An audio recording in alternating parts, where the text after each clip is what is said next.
pleasantries to do, so I think we're okay. And there's Michelle anyway. She told me she was on Jimmy time. So, so thanks for calling. And I saw your text, but just not in time to text you back. Welcome to our city council meeting today. Appreciate you being here. We've got a large agenda today, and so I'd like to get started, if we could, with an invocation by Elder Jim Hetrick of the Community of Christ. Good to see you, Elder Hetrick, as always. Following Elder Hetrick, Scott Taylor, our Water Services Department Manager, will lead us in the pledge. Elder. All right. I just want to say, Mr. Mayor, that we missed you this morning. You were I'm missed. sorry I was out of town, but I know we had a couple council members there, and appreciate that the National Day of Prayer and celebrated here with the prayer breakfast. I heard it was great. It was great. Thank you. It was great. Ladies and gentlemen, if you would pray with us, please. Heavenly Father, your presence in our community is certainly obvious. It's a blessed community. This part of the creation is beautiful.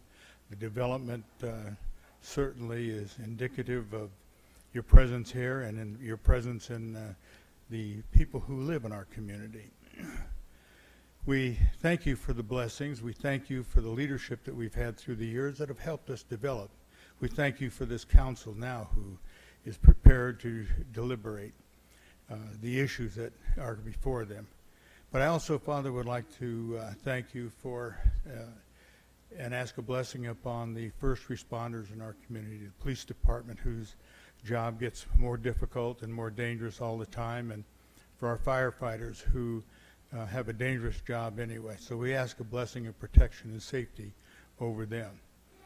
And as I close this prayer now, Father, I would ask a blessing upon our council and everyone who is attending this meeting, that they might be blessed and that they will be happy and satisfied with their leadership and the decisions made today. And Father, we thank you in the name of Jesus Christ, our Savior. Amen. Thank you, Elder Hetrick. Appreciate you. We appreciate the Interfaith Council for each week at our meetings offering a thought or a prayer. So again, our gratitude to you. Scott. Could you please join me in the Pledge of Allegiance? I pledge allegiance to the flag of the United States of America and to the republic for which it stands, one nation under God, indivisible, with liberty and justice for all. Thank you, Scott. And I didn't even make him say the Scout Law or Scout Oath or anything, huh? Appreciate having many of our department heads here today, and they may have some participation a little later. Let's see, first of all, where's Mark? We've got to have Mark here to do this. While Mark's getting here, because hopefully he's close by, besides today being a little levity here, but besides today being the National Day of Prayer and the prayer breakfast, you know what I'm going to say, don't you, Joe? It's Star Wars Day, right? It's May the 4th. May the 4th be with you, right? So had to bring that into it, hey? May the 4th be with you. All right, so anyway, we're going to try to let you all out, sometime before midnight so that you can watch your favorite Star Wars clip or movie when you go home. So we have a proclamation that I'd like to read and then have Mark Mortensen say just a few words about it. It is on Bike Month. So whereas the City of St. George, the Southern Utah Bicycle Alliance, Healthy Dixie Council, the League of American Bicyclists, Dixie Mountain Bike Trails Association, Washington County Office of Sports and Outdoor Recreation, Dixie State University, Washington County School District, Southwest Utah Public Health Department, Intermountain Healthcare, private businesses, and civic clubs are promoting bicycling during the month of May 2017. And whereas these groups are also promoting bicycle tourism to attract visitors who will frequent local restaurants, hotels, retail establishments, arts, cultural and natural attractions that can only be found in southwestern Utah. And whereas throughout the month of May, residents of St. George and its visitors will experience the joys of bicycling throughout through educational programs, races, community events, family events, or by simply getting out and going for a ride. And whereas the St. George City Council recently adopted the St. George Active Transportation Plan, which analyzes current conditions, provides public outreach and education, recommends programs, policies, and standards, and prioritizes and implements infrastructure for the safe and convenient operation of bicycles throughout our city. And whereas the city's road and trail systems attract bicyclists to the area on a year-round basis, providing economic benefit, health, transportation, tourism, and quality of life benefits. And whereas the bicycle is an economical, healthy, convenient, and environmentally responsible form of transportation and recreation that contributes to the enjoyment of southern Utah's favorable climate and unparalleled scenic beauty. And whereas creating a bicycle-friendly community has been shown to improve citizens' health, well-being, and quality of life, growing the economy of St. George, improving traffic safety, supporting greater student learning outcomes, reducing pollution, congestion, and wear and tear on our streets and roads. Now, after all those whereases, now therefore, I, Jonathan T. Pike, Mayor of the City of St. George, do hereby proclaim May 2017 as Bike Month in the City of St. George and urge all residents to join us in this observance. So now, so we'll sign this, although this is mostly symbolic. It's to call attention to all the different things that we'll be doing in the month of May. So, Mark, do you want to highlight a few of those things, starting with, I think, what happens on Monday? Yeah, you bet. In fact, Mayor, I'd like to back up and just mention what happens tomorrow. Oh, yeah. In that we'll have some of the really world-class athletes in St. George competing in the Ironman 70.3 St. George North American Pro Championship, which is a huge event, and cycling is a big component of that event, of course. I flew with a bunch of them on the plane from Salt Lake to St. George today, so they're ready. Excellent. Great. Yeah, that's kind of an exciting event, and one that I've had the opportunity to participate in, as well as to work through details and make sure that it's a success in our community. Also, we have Bike Night at George Fest tomorrow night. We're asking and inviting the community to ride their bikes down to the George Fest party that we have on a monthly basis downtown. Monday night, as you mentioned, Mayor, is the Bike with Pike. It's your ride with the community that night, and we're inviting everyone. It's a very super family-friendly biking event. Really, it's an opportunity for people to rub shoulders with others in the biking community in our area, and it's for everyone. If you have a bike, if you can ride a bike, then we'd love to have you there. That will be at 5:30 p.m. on Monday evening. The ride begins at 6 o'clock, but we'll have a hot dog barbecue and other things, music, some giveaways. We'll be giving away through the Southwest Utah Public Health Department a number of helmets to children who may not have helmets. And obviously safety is a big portion of proper cycling in our community. So we'll go on the Mayor's Loop that night, and they're About also 6 miles, right? it's just under 6 miles, Yeah. about 5.2 actually. Okay. And the See, it's going to be even easier than you thought. Okay. and it's relatively flat. And I say relatively because Just a there are a few few, hills. Yeah. And then St. George Police Department will be there doing a bike rodeo too for kids, helping them to test their skills and enhance their riding abilities. And then later in the week we have National Bike to School Day, and we're inviting all children throughout Washington County and especially in St. George to ride their bikes to school. We'll be over at Sunset Elementary, which recently has reopened up the school to bicycles, really positive in our community. We'll be there and giving the class who rides who students ride most, have the greatest percentage of students that ride, we'll be giving them a free pizza party and celebrating that with them. And then later in the week, we have a great event for anyone who enjoys independent film, as well as bicycling. We have a bicycle film festival at the Electric Theater from 6 to 8:30 p.m. That's And, Friday? that's Friday evening, yeah. And we're showing probably 15 to 20 different films from a group called Film by Bike. It's a nationally renowned film company that does nothing but creates bicycle films in all different genres.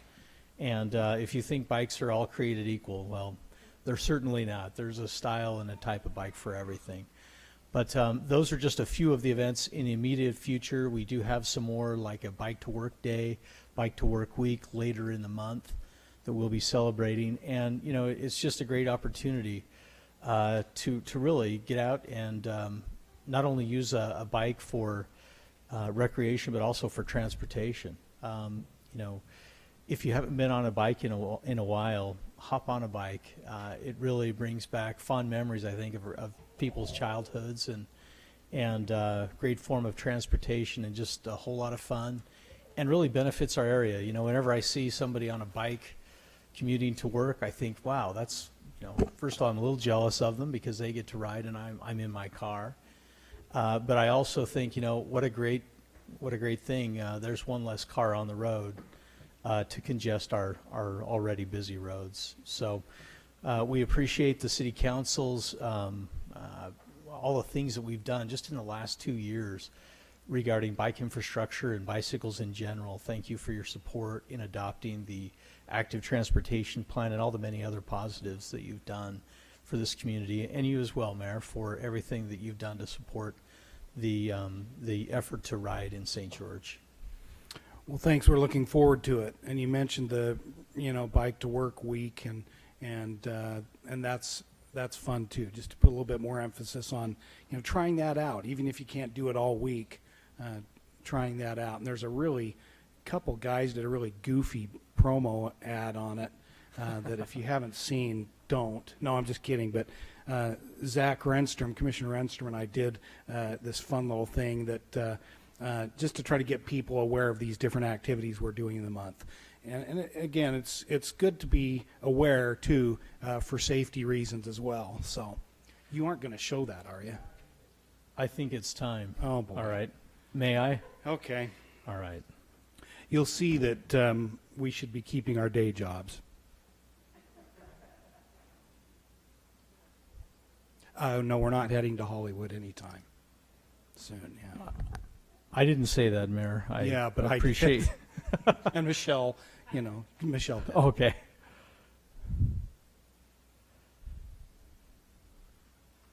And keep in mind, council and public, as you see this, this was the combination of the best possible takes.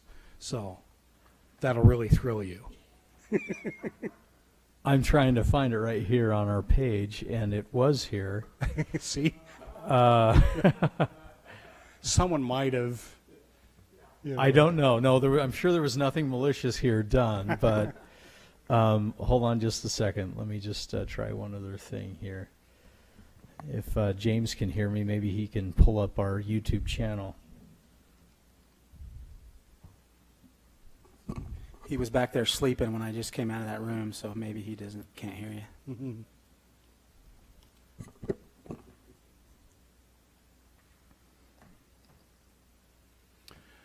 While Mark's looking for that. Oh, I got it right Oh, here. you got it? Yep. Okay.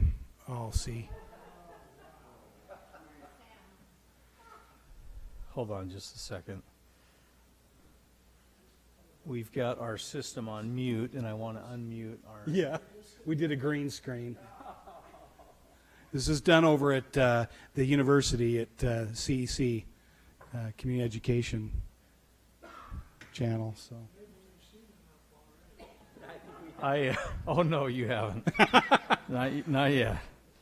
There we go. hey, it ends really with some flair. I'll just. Boy, I'm sure glad we decided to ride to the meeting today instead of driving a car.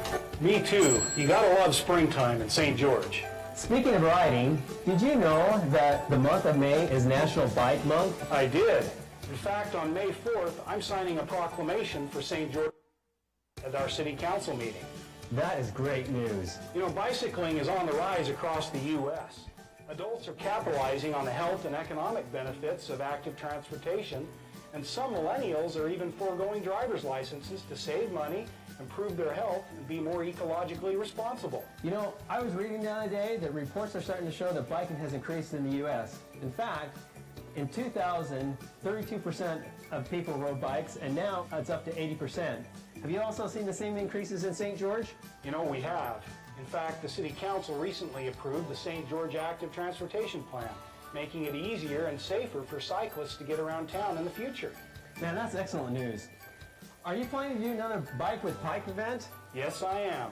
On May 8th, we will host a family bike ride around the Mayor's Loop, and we'll have giveaways, music, hot dogs, and a bike rodeo at the Confluence Trailhead by the Dixie Center. I'm looking forward to the Bike Film Festival downtown on May 12th. And did you know on May 15th through the 19th is National Bike to Work Week? Mayor, what do you think about presenting awards to those that bike the entire week? That's a great idea, Commissioner. We should post all of our Bike Month events on the city's website at sgcity.org/Bike Month. Sounds like a great plan. By the way, are we almost there yet? Oh, only a couple more blocks, but stop whining, just keep pedaling. Oh, well, that's too bad. I'm actually feeling great. Me too. It's true what they say. You can't be sad while riding a bike. Oh, wheelie time.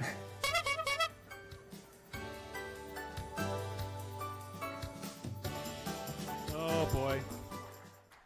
Okay, some very heartfelt applause. And Michelle did just ask me for my autograph, so yes, later. You know, Mayor, we dearly love both of you and Zach, but at my age, I can sit here, and when I was seeing that, I had memories of Laurel and Hardy. I want you to know that. I thoroughly enjoyed it. Very good. Anything else, Mark? No, I think we've covered it well and probably overdone it. Yeah, Thank yeah. you. Well, you get the idea. We are excited for Bike Month, and it's meant to be fun and call attention to our trails and the work we're doing on our roads to try to make it more fun and safe for everyone that might be doing it, whether they're serious cyclists or just want to, ride their bikes. So, very good. Thank you, Mark. Appreciate your efforts. And yes, you want this. And thanks to all those who've joined with us in supporting the Active Transportation Plan and the different things we're doing, including this month. It really is cool. Mark referenced Sunset Elementary. They've for 10 years, they haven't allowed bikes. They haven't allowed their students to ride bikes there. There was an accident, and that's always spooky. And so they've now, over a year, they've spent a year with all this coalition working on, okay, how can we do this so it will be safe? And on the first day, they allowed bikes. It was about 100. Was it about 100? Just shy of 100 that rode their bikes that day, and there were more the next day. It was like everyone was saying, all these cute kids were saying to me, well, my dad's got to pump up my tires and then I'm going to ride my bike, So it was really cute, and I applaud Principal Horrocks there, and all the health department, SUBA, Southern Utah Bicycle Alliance, and all the others that were involved donated helmets, and we're there kind of doing, what do we call it, bike buddies, kind of a safety patrol that first week while everyone got used to it. So appreciate those efforts. Okay, before we get to the agenda, Gary, any changes, modifications to the agenda? I don't believe that we need a hearing yet tonight on the shade tree appeal, because we have not received any information yet from the River Breeze HOA, so we'll just continue that one. Okay. Other than that, that's it. Okay. Then we will start. Appreciate you indulging us as we did kind of this fun stuff. We'll get to the serious stuff here. We have, first on our consent calendar, we have comments from the public. We ask those that we just take a few minutes to do this. We do have a long agenda, so we don't want to keep everyone else waiting too long. We'll be here for hours yet.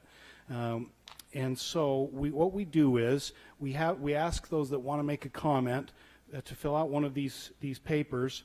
And I just want to go over the rules again, as we do, council, each time. You must be a resident of the city of St. George.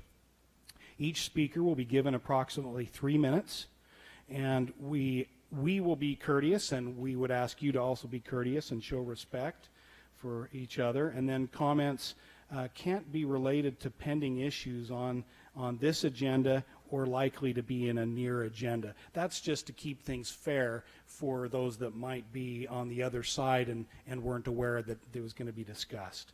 So that said, I have 3 that have submitted forms this week. Were there any others that I did not receive? Okay. So first of all, Steve Christopher, Sun River Bike Trail. I spoke to Steve on the phone. You did. Thank you. Yeah. Yeah, my name is Steve Christopher. I live in Sun River, and my wife and I just moved here a couple months ago, and my very first comment I would like to say is this bike trail in this town is the most amazing I've ever seen. We've lived many places throughout the country, and this is a terrific bike trail.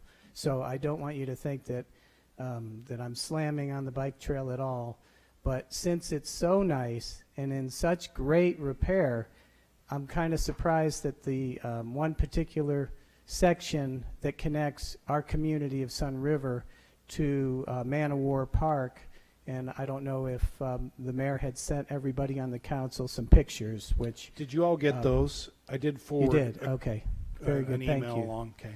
Yeah, it's there's one particular section that I think you guys have addressed in the past that had washed away, I guess, during one of the floods, because you have to actually drop down quite a bit, almost down to the river level, so it frequently floods, I guess, and it had been repaired, but Parts of sections had been repaired, which I have to say those particular sections are really well repaired. And I was kind of curious if it might be possible that we might be seeing any more repairs like to the rest of that section of trail, particularly the drop downs that come off of our neighborhood, or actually the neighborhood adjacent to Sun River. The drop down to that level is fairly sharp and it's fairly rough. So I'm a daily bike rider. I love riding on the trail system out here, but that kind of scares me, and I don't like to ride scared. It's sort of like skiing scared. It's usually when you have some sort of an accident, when you kind of feel that way, you sort of tense up. But that particular section is in pretty rough shape when you compare it to how wonderful the rest of the trail is. So I'm just kind of curious if there are plans. And I have been told that there is some alternate routes that you can take to bypass that section, and I went on that this week, and it is a nice bypass. You do have to go through a couple of neighborhoods, but you do also have to interact with traffic. It's not terrible. It's a great workaround, but riding that particular section of the trail is really nice along the river, and it would be nice if it were in the same condition as the rest of the trail system. So Thank you, council. Okay. If you can understand where it is, I know you saw the pictures, but if you were heading north, I guess, on the trail, it's right by the Calvary Chapel Church, or near that, and Riverstone developments, where we couldn't, at that point, we couldn't stay up on top of the berm. We would love to do that. We've tried it a couple times. We may try it again. But because we couldn't, we had to go down so close to the river that the Fish and Wildlife folks said, at the Army Corps of Engineers, said, we'd really rather you not have an oil-based product in there. So we went with this concrete earth mix stuff that the first round of it kind of came apart.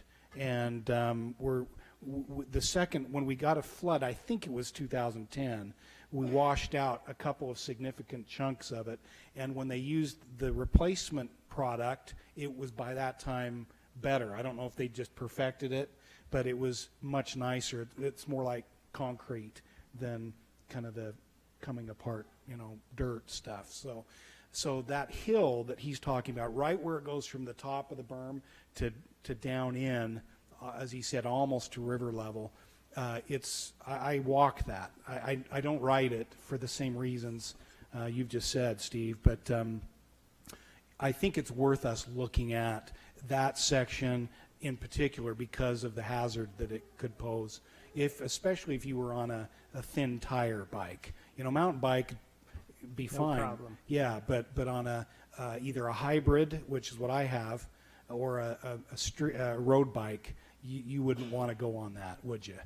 No, you really wouldn't. It gets a little dangerous. Yeah. But if I could just suggest, at the very least, if they could do something about, if you folks could do something about the drop-ins, because that's the most dangerous, and possibly even sweeping the trail that's down there at that lower level. I think that would make it a lot safer in itself, because there's a lot of sand and gravel, and I'm sure once you sweep it, it probably won't keep the sand and gravel off forever, but it sure would make it a lot safer if the drop-ins were paved and it was swept on occasion. So. Okay.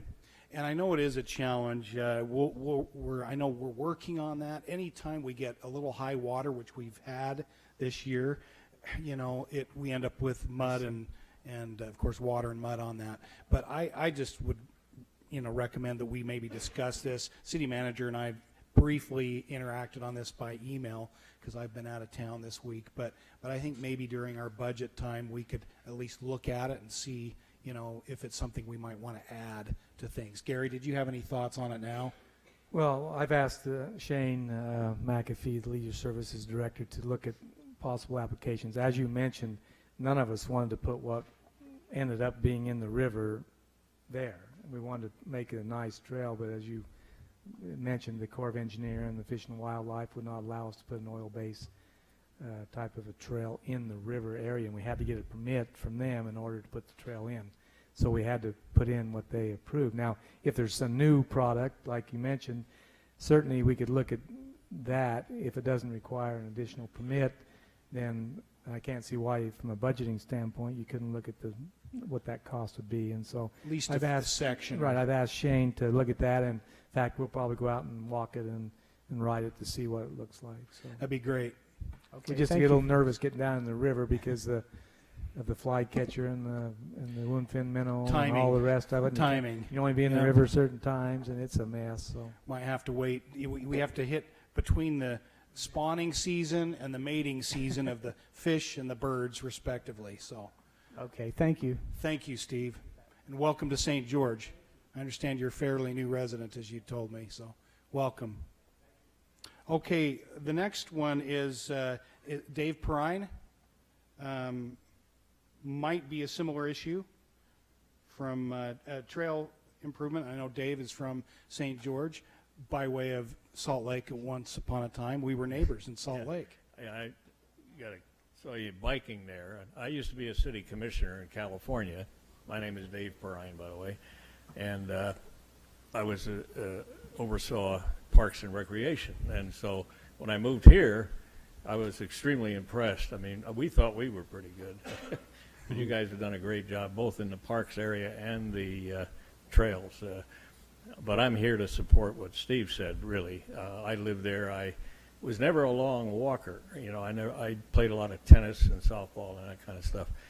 But I had major surgery this year. I actually had 4, but the last was in the winter. And my rehab was to walk. And after a while, you get bored in the neighborhood. You see the same dog and the same tree and the same mailbox and so on.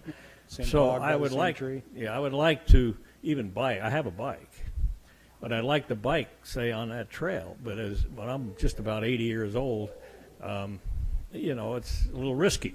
You look at those pictures. So we have, Sun River is a senior community. It'd be nice if we were completely connected with the rest of the world, so we can go out and see what's going on. So I'm just saying, I'm glad to hear that there is a plan, or at least you're thinking about doing something there. So that'll help us all, and make it less risky for the seniors. You look at some of those pictures; it's pretty narrow, and going through there on a bike, it'd be easy to get off. You hit a rock, because it's all rock right now. you could go down one of those drops that are pretty serious. So, again, I just want to thank you for the efforts you've done, and I'm sure you'll take care of the problem. And Thank you, Dave. We appreciate it. okay. And it is a thing we do want to make sure, as we build whatever it is, trails, parks, if we build them, we intend to maintain them, and we want to. This is a little bit, it's probably our most tricky spot, but we'll see what we can do. Ideally, I think we would really still love to see it be on top of the berm, but that's not going to happen in a month or two, so I think we need to look at a shorter term, solution. So we'll check into that, and with our, as city manager said, Shane McAfee, fairly new in his position as Director of Leisure Services. He's been out already, I think, ridden most of the trails. I don't know if he's ridden this part, but we'll make sure that he sees it with a few of us, and that it always helps us to do field trips. So thanks for bringing it up to our attention, and we'll work on that. Okay, let's see. The last one, Mark Richards. Yes, sir. Do any of you, others of you, have a form? Yeah, thank you. Okay, Mark Richards.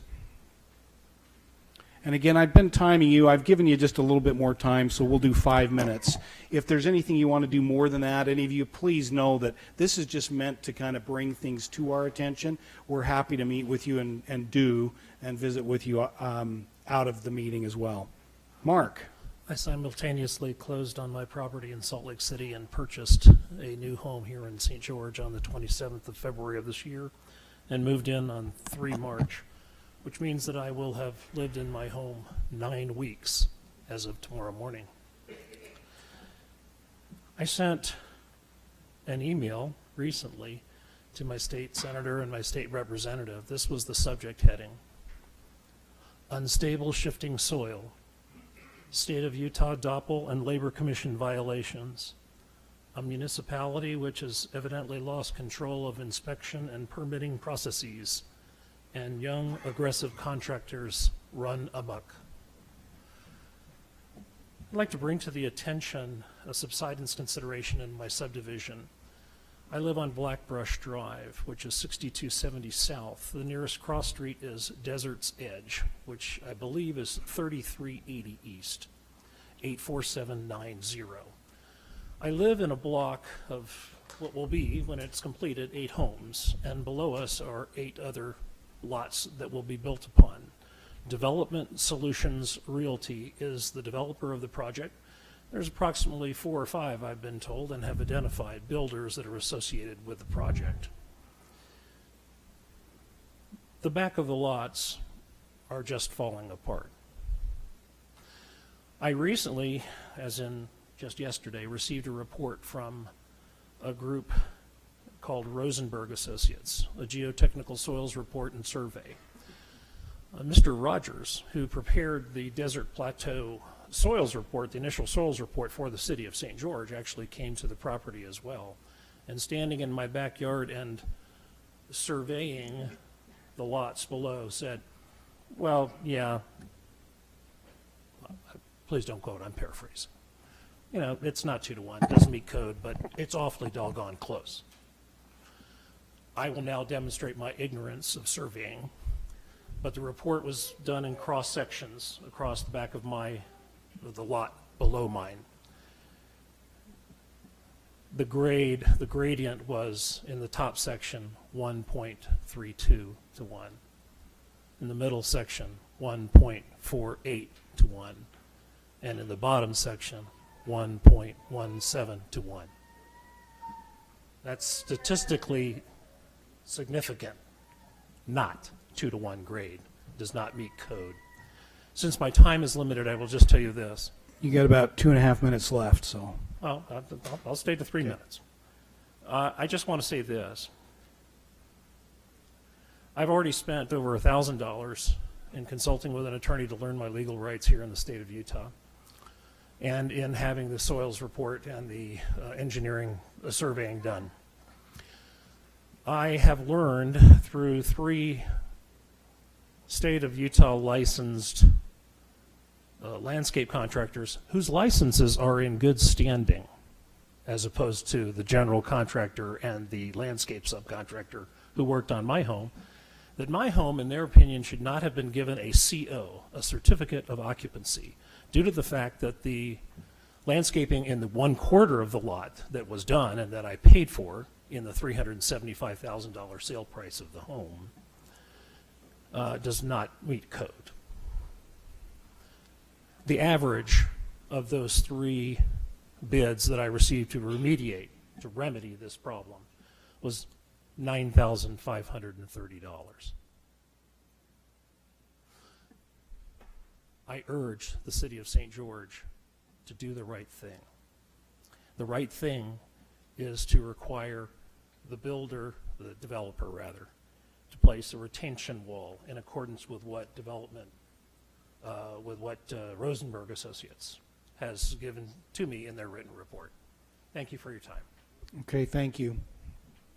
Is there someone, Gary, that I know that there's been some discussion on this with staff, but is there someone that could reach back out to him if there are remaining questions on that issue?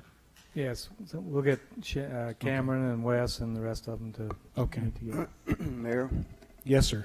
I have received the communications from Mr. Richards and spoke to him on the phone, and he has been referred to to our staff, Wes Jenkins, and they're making efforts to communicate with him on all aspects of this.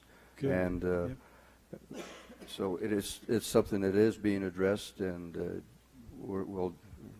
my understanding, we're doing what we can to make sure that we can represent all of the citizens' interests, particularly in the soil erosions that he has been concerned with. Thank you. And I know that Joe made a personal visit out to his property, and I know Jimmy's talked with him maybe about some other things as well on the phone. So, yeah, I appreciate everyone's involvement in reaching out or, responding when he's called or emailed. So, staff will follow back up on those issues. Okay, those are the other one that I had. I think is going to be for a later public hearing. Is that correct, Sean? Yeah. So we are all set. Gary, let's go on to 1B, financial report. Okay, you should have a copy attached to the agenda, the financial report.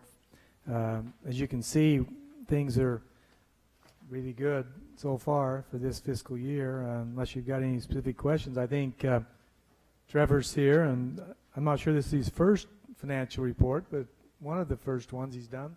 So he can answer any questions if you have some. But really, you can see that our revenues are about equal with where we should be at this fiscal year, and we haven't made some transfers in as well. Plus, the expenditures are less than what we should be at this point, and so we don't anticipate any problems finishing out the year under budget. Again, you see in the narrative, which I always like because it's a good summary, isn't it? It's good to see that overall the general fund revenues are up 14.26%. Property taxes are up 6.78%, which doesn't mean that we've raised them. It means that people moved in, new homes, buildings. Sales taxes are up 7.4%, which again means people there's high confidence they're buying more goods and services. Franchise taxes are up 2.2%. Golf revenues are up 3.5%. We like that, don't we? And over the prior year. So good. Those are good numbers. We'd like to see those. Any questions or comments, council? Mayor, I just want to say how great a job our financial people do. This is just so easy to read and for the public to understand as well. If people do want to, get on the website and look at it. And I would just be happy to move that we approve this budget for The financial March, report. The financial report for March 2017. Mayor, other comments? Let's do it. Is there a second, first of all? Second. Okay, so we have a motion by Betty with a second by Michelle. Now, comments on the motion? I just want to point out that Mr. Esplin used the words under budget for this year, and that is quite an accomplishment, especially when you see, as we have here today, some of the requests that's presented for upgrading and maintenance, and it just touches on a small portion of all the demands that are placed upon a growing and developing city like St. George. But under budget is pretty good. But there's a lot to be done. Yep. Any questions for Trevor since he's standing here? Seeing no questions, any comments, Trevor? I just want to make a comment. I've been here for, a month and a half now. I worked for the county for 13 years, but I'm highly impressed with the department heads and their due diligence in keeping under budget, and staff and administration's support in that effort as well. We have done very well. We are continuing to do very well. Obviously, the economy in St. George is doing well, and our impact fees are way up, and sales tax is following that trend. So we are in a healthy state. Thank you, Trevor. All in favor of the motion, say aye. Aye. Any opposed? Motion carries unanimously. Mayor, what's your preference? You want to go to public hearings? You want to take care of a couple of other short items? Let's do those other bid openings Okay. first. I think we'd like to do bid openings, then Yeah. maybe the resolution. Okay. Some of our favorite people are here for a resolution. Let's do so- that so we don't keep them waiting. Okay. Brett, the first item is award bid for the Mill Creek well. This is a well we've been drilling for a while over above Washington. It's actually right near the habitat, the HCP area. We've had some issues with the well caving in and formation. We do have a good well that's currently functioning there, and this is for some of the well equipment. So go ahead and give us some numbers. Right. On this particular one, we only had one bidder, but it was within the estimate and the budget price, and the bid amount is $161,585. Let me start over. $161,065.83.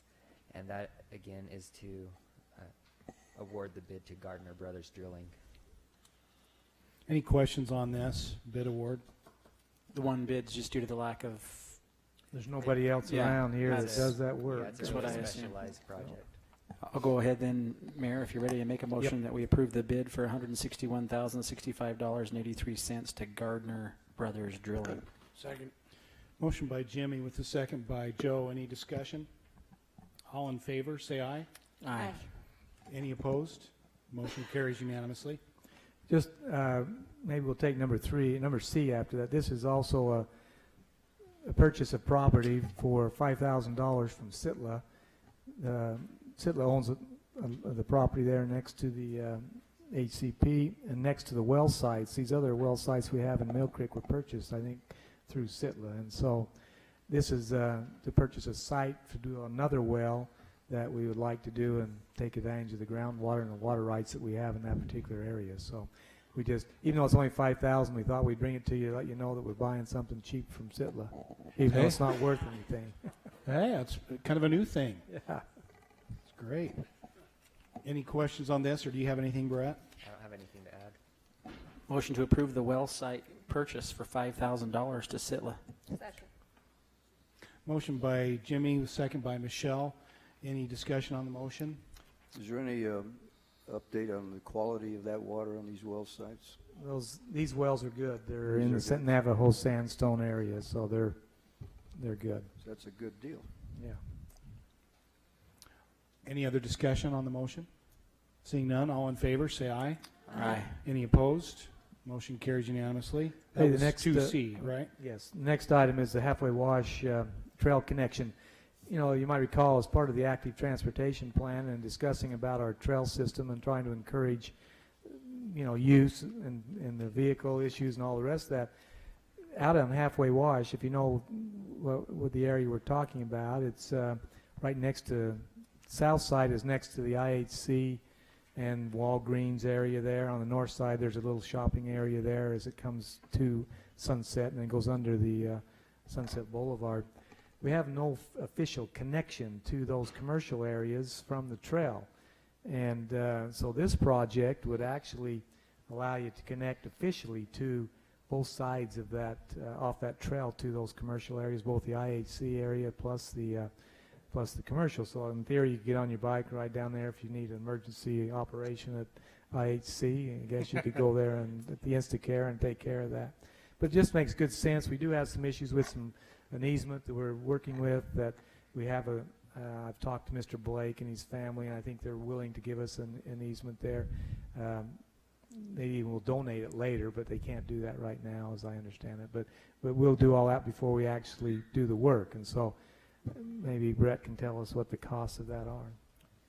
Yeah, on this one we had 3 bidders, and we were requesting to award that bid to JP Excavating for the amount of $101,420.20. I do want to make a note that that cost is above what the estimate was, but it is still under the overall budget.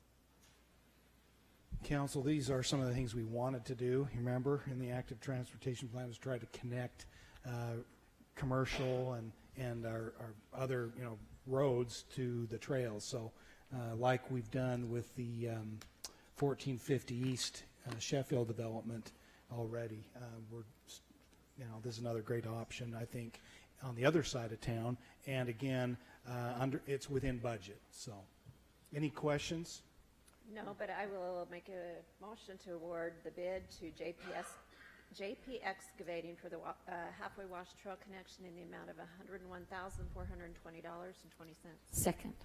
Motion by Michelle, second by Betty. Any discussion on the motion? Seeing none, all in favor, say aye. Aye. Any opposed? Motion carries unanimously. The last bid opening is, or bid award is for the crushing of at the reuse center.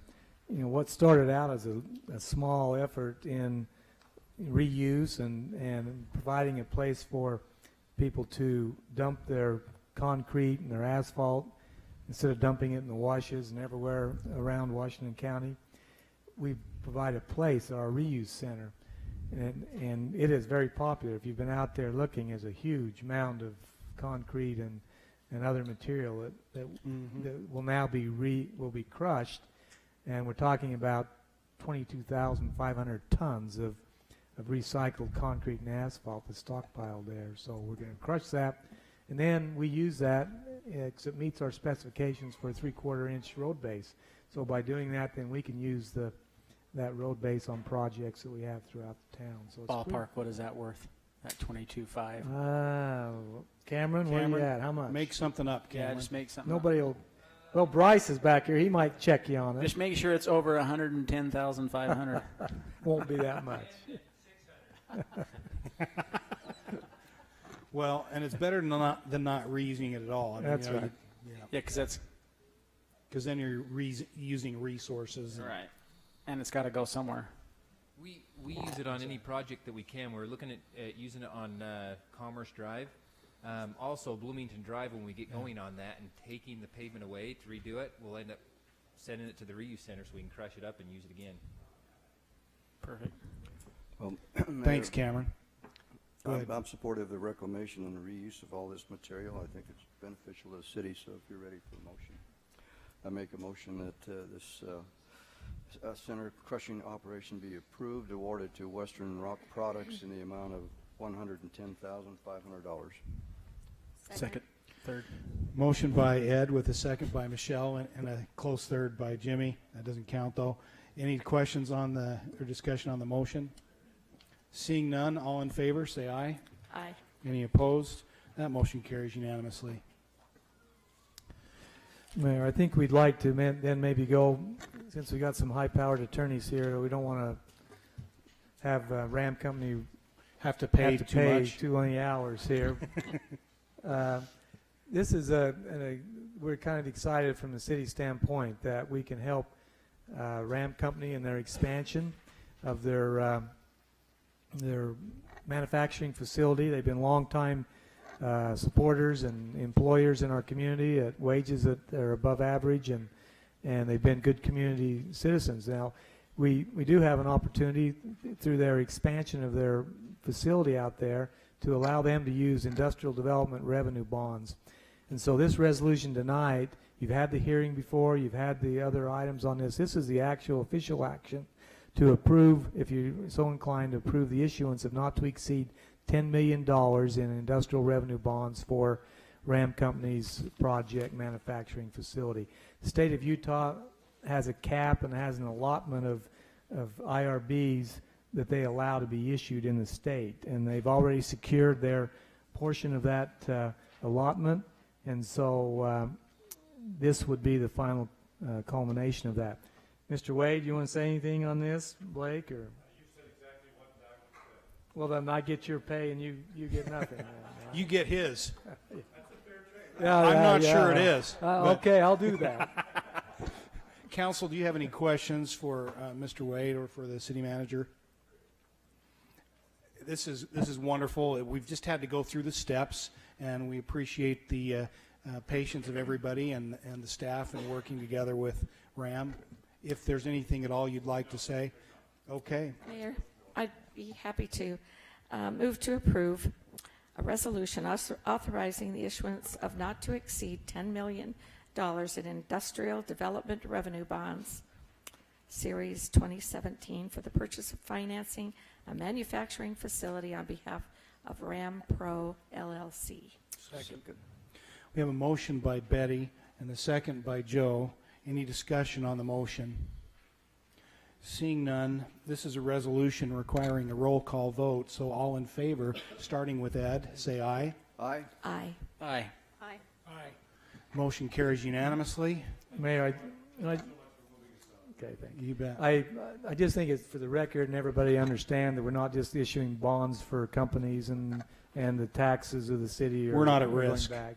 Yeah. We are not at risk with this. The bonds are issued based on the full faith and credit of RAM, and if they fail to make the bond payments, it's between the finance company and RAM as far as the guarantees that are necessary there. We're acting as a conduit to allow them to go with the manufacturing portion of that through creating the jobs and all that. So there is no recourse on the city for this funding. Thank you. I just like to, just a little personal privilege here. Because of the history of Ram Company, again, I know I've said this before, but Ray and Melzy Ganowski, who founded this company and who are here today, I'd just like us to give them a round of applause for 42 years now, 43 years of doing business in St. George, Utah. Congratulations.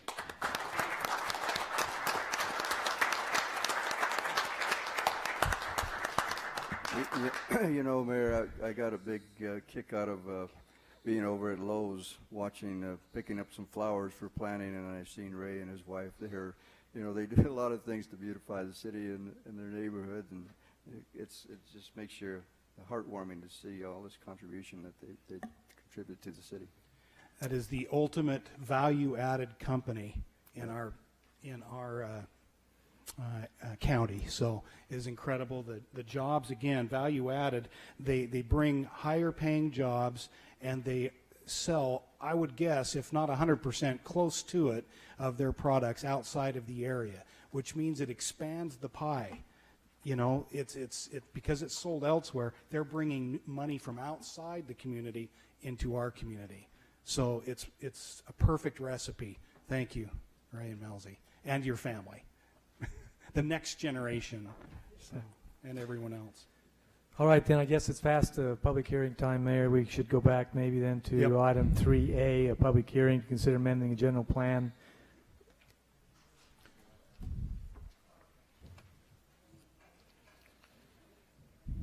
Mr. Willis, good to have you. Thank you. Next item 3A, public hearing to consider amending the general plan from open space to commercial on approximately 7.2 acres located east of I-15 freeway at approximately 3150 south. So this is a general plan amendment. What the council's reviewing is whether the current open space land use designation is appropriate or should it be changed to a commercial. Outlined in red, this is the location, Brigham Road, just north of the proposal, and it's adjacent to the I-15 right-of-way located here. Hidden Valley, just for reference, is Hidden Valley in the corner. Current zoning is open space. This is the land use map showing the open space. Also, the roads master plan is on here, and you can see that there's anticipated a 90-foot frontage road here, and also a connection and that's anticipated that more than likely this will be the connection or the access to the property. Again, it's open space. Applicant is requesting commercial on the property. Planning Commission, they reviewed it and recommended approval, and that concludes staff's presentation. Questions, council? John, can you comment, basically, when you say that connection, we can expect to see a connection being underneath the I-15 freeway? Yeah, it looks like the master plan does propose a 60-foot right-of-way underneath I-15, and so this would make this almost an intersection. Just for reference, this is the substation located here, so it's just north of the existing substation.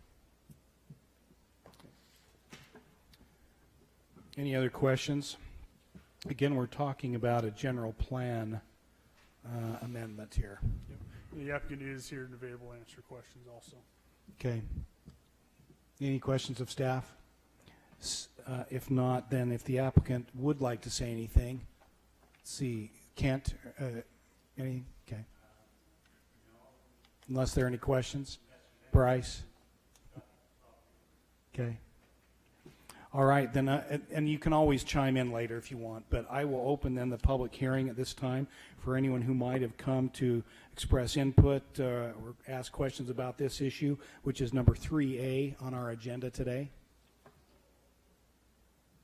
Seeing none, I'll close the public hearing and come back to you, council, for your action if you're ready.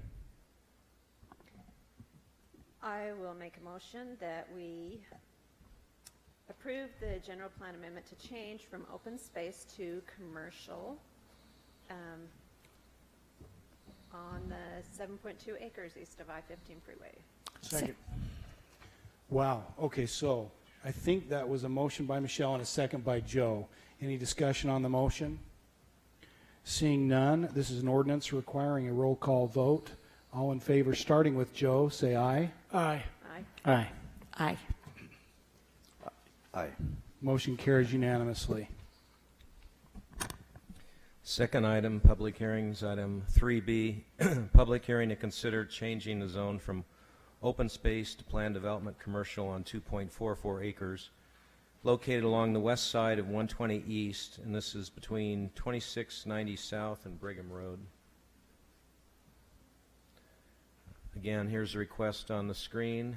C2 is not the request, it's open space to planned development commercial. The Planning Commission recommended that zone. Mr. Kent Provost-Guard's in the audience and his representative. Again, here's the address. It's 2.44 acres. It's 2 parcels of land, track 1 and 2, combined for that total acreage. This shows highlighted the property, and it's just west of the road right here. Pilot gas station is right here, truck stop. This shows the zoning, everything around it is planned development commercial. This is the property right here in green that the request is for, and you can see it better here under the general plan, which is commercial, and shows you the area. These are a couple photographs going up 120 East. It's this flat area right up in here, and it's driving down 120 East looking at the property. And then this is down on the pilot site looking up, and you can see, I don't know the height, but there's probably at least 10-foot difference there just for information. And that concludes staff's comments. Questions of staff on this? Just kind of across the street, not too far from the previous one. The use list just the same as the rest of the PDC in there? On the I'm sorry, the use list? Yeah. When it first came to Planning Commission, they wanted C2. The Planning Commission recommends to council to do PDC, and the applicant was okay with that. And in your staff report, the last couple pages is what was approved in 2002, all of the uses for that area. And there's quite a bit available to select from. You said the applicant was okay with that change? Yes. Okay. Yep. Any other questions? I just point out that is a good thing to do for the applicant to go to a PD on that. I think that's positive, and we'll make it more pleasant to deal with. Okay, then I will open the public hearing at this time for anyone who may have come to express input on this item 3B on our agenda. Seeing none, I'll close the public hearing and come back to you, council, for your action. Motion to approve the zone change from open space to PDC on approximately 2.44 acres. Second. Motion by Jimmy, second by Betty. Any discussion on the motion?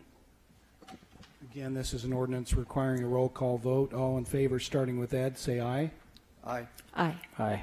Aye. Aye. Motion carries unanimously.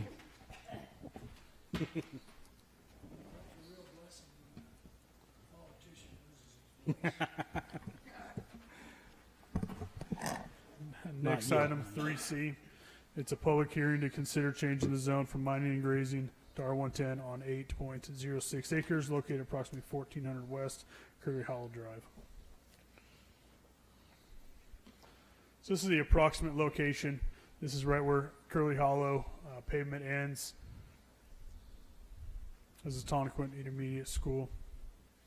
The zoning of the property is mining and grazing. It was annexed into the property. Mining and grazing is the holding zone for the property. This is the Tonquint master plan. It was developed, it was done about 2010 before it was annexed in the property. When it was annexed, this became the general plan for the area. Again, the mining and grazing was the holding area. We refer back to this Tonquint master plan for the zone changes. It's located in this area. You got low density residential, some open space commercial in the area. This is an exhibit that was provided by the applicant that overlays their zone change on that general plan. There's some low density here. There's some open space, some medium density residential. When the Tonquin master plan was developed, there was a lot of rock outcroppings and landforms, so they went out and tried to identify a lot of those areas. And when the applicant proposed their zone change, city staff recommended or asked them to stake the property and went out and looked at the property to make sure that none of those significant land features were being impacted. And we felt comfortable that that the proposal was out of those significant open spaces. And so it does, again, general plan, it is flexible. We felt comfortable with the encroachment into the open space. Planning Commission, they reviewed it and felt comfortable with the R110, which is 10,000 square foot lot size minimum. And that concludes staff's presentation. The applicant is here available to answer any questions. Questions of John?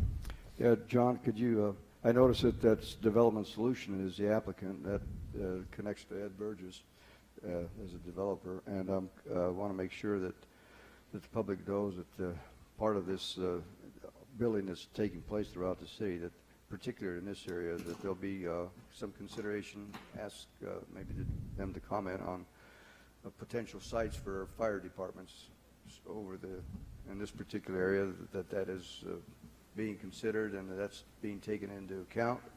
And also maybe a comment on the drainage issues that we have up in that particular area as to how those drains down into that school area and so forth.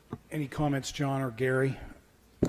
Well, the drainage will be handled when the zone change is, if the zone change is approved, when they come in for developing the plats and the subdivision itself, we will look at the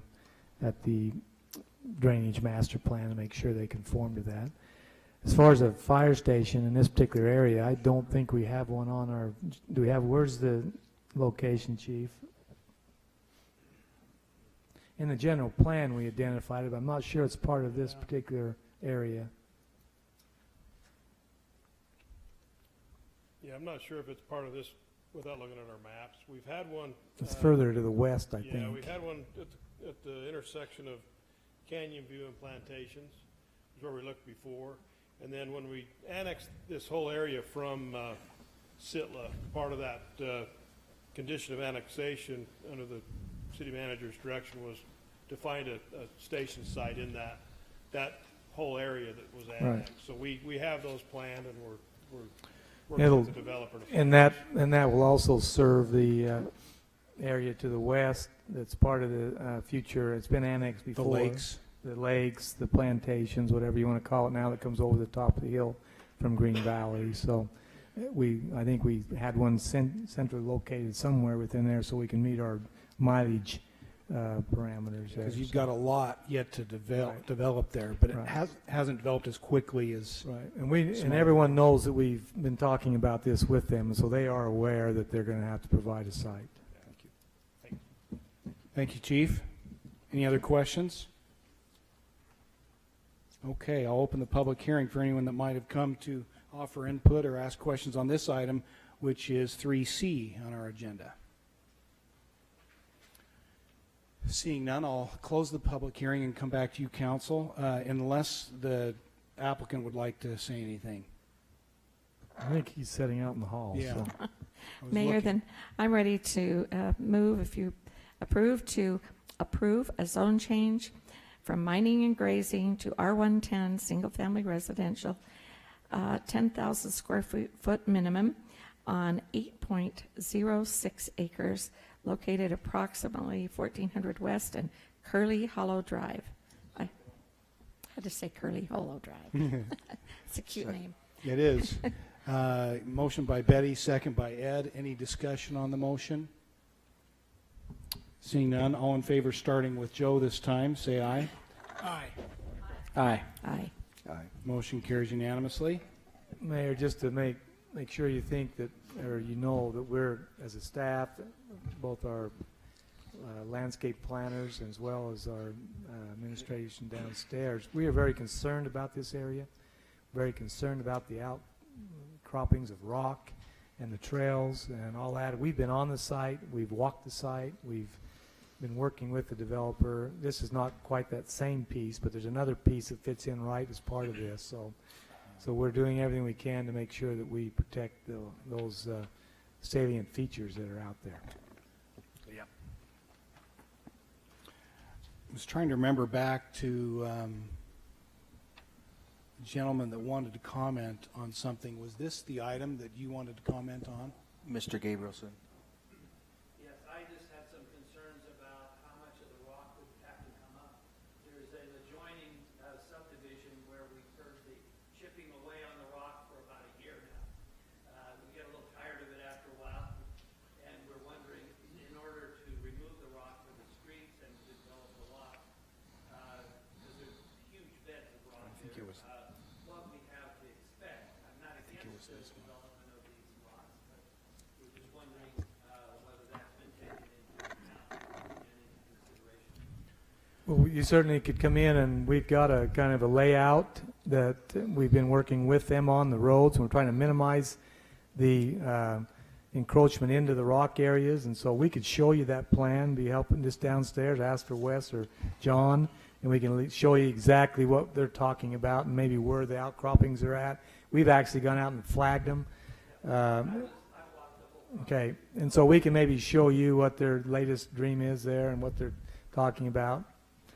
My other question is, are there plans in the master plan to develop other housing areas and lots that would be contiguous to this particular piece? I think that there's some open space to the west, isn't there, John, that I don't think is going to be developed. In the general plan, I think you can pull that general plan up.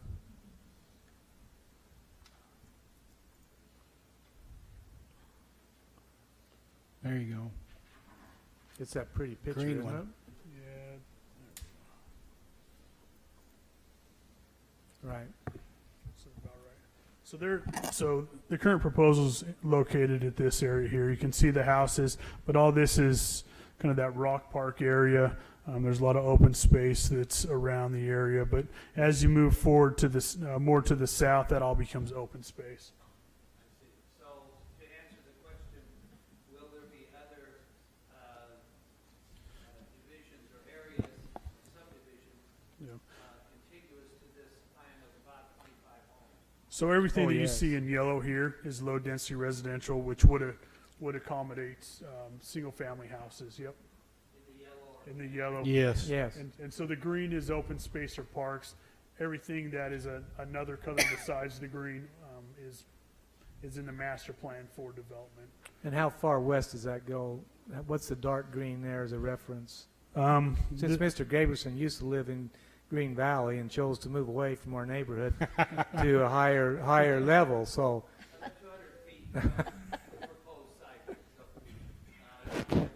yeah, he might recognize the land feature there somewhere. What's the dark green there, John? This dark green is no, park. to the left there. Right there. Right there. Park. But that's going west, is it not? Yes. That's towards the plantations.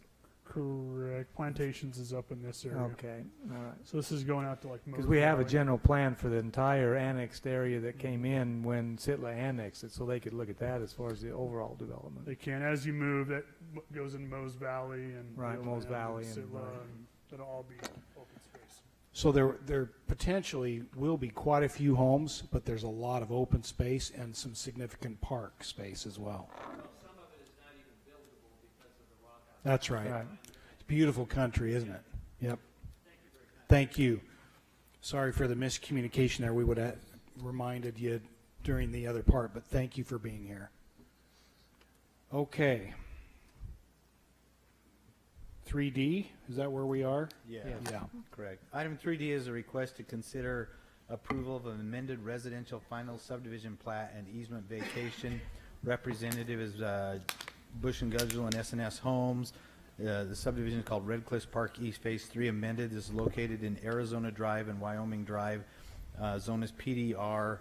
Let's see if I can get that. The purpose of this final plat amendment easement vacation is originally when this was recorded, there was a lot here and a lot here with common area in between.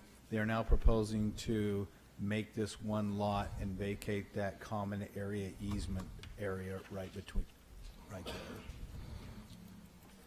Questions on this, council? The applicant's here if we have any questions of him, too.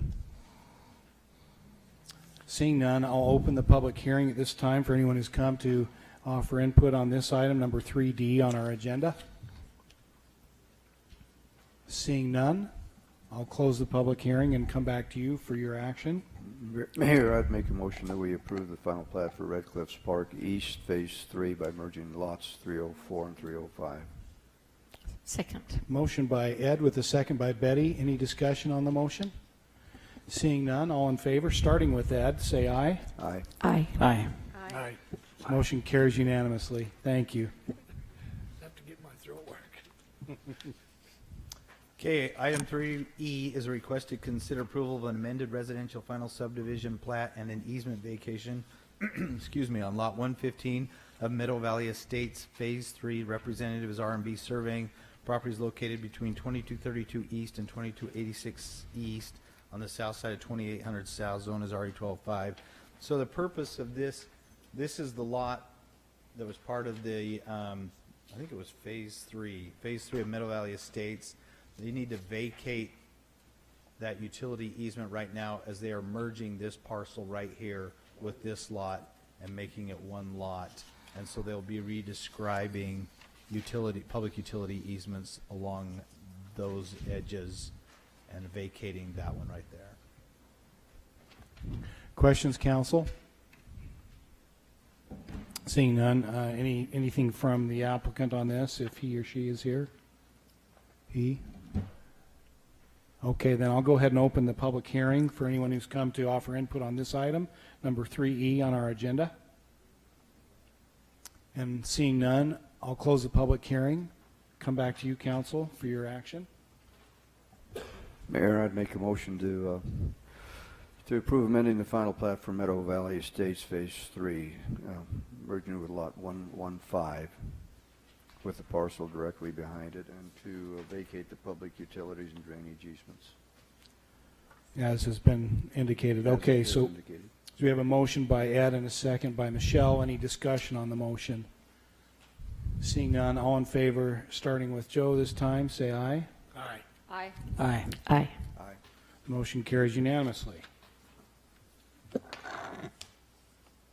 Sean, I guess this next one you're going to have to explain. Okay. This last legislative session, I believe it was House Bill 232, was passed, And what that requires is that any cost of development be adopted by ordinance. So all of our fees that we have in place right now have been adopted in accordance with the laws as they are right now. What this does now is just comply with this new law. We're required to do that by, I believe, May 9th. And so this will adopt all of our current fees. They're not changing anything as land use regulations. Just as simple as that. It's housekeeping to make sure we're in compliance with the new state law. With the new state law, that's correct. So any questions on this? I have to do a public hearing first, but any questions before I do that? Okay, then I'll open the public hearing for any who have come to discuss or offer input on this, which is item 3F on our agenda. Seeing none, I'll close the public hearing and come back to you, council, for your action. I'll make a motion to adopt all laws that affect the cost of development as land use regulations, including portions of Title 4, Title 7, Title 8, and all of Titles 9 and 11. Second. That was pretty good. Quick, Michelle. Motion by Michelle, second by, I think it'll be Betty this time. Any discussion on the motion? Seeing none, all in favor, starting with Ed, say aye. Aye. Aye. Aye. Aye. Aye. Motion carries unanimously. It's always nice to comply with state laws and It regulations, is, isn't it? isn't it? Sometimes. That's good. Okay, and the next public hearing, Mayor and Council, is for the adjustments to the general fund current fiscal budget. Should have a copy of those attached. If you didn't get them, I think they were attached to the agenda.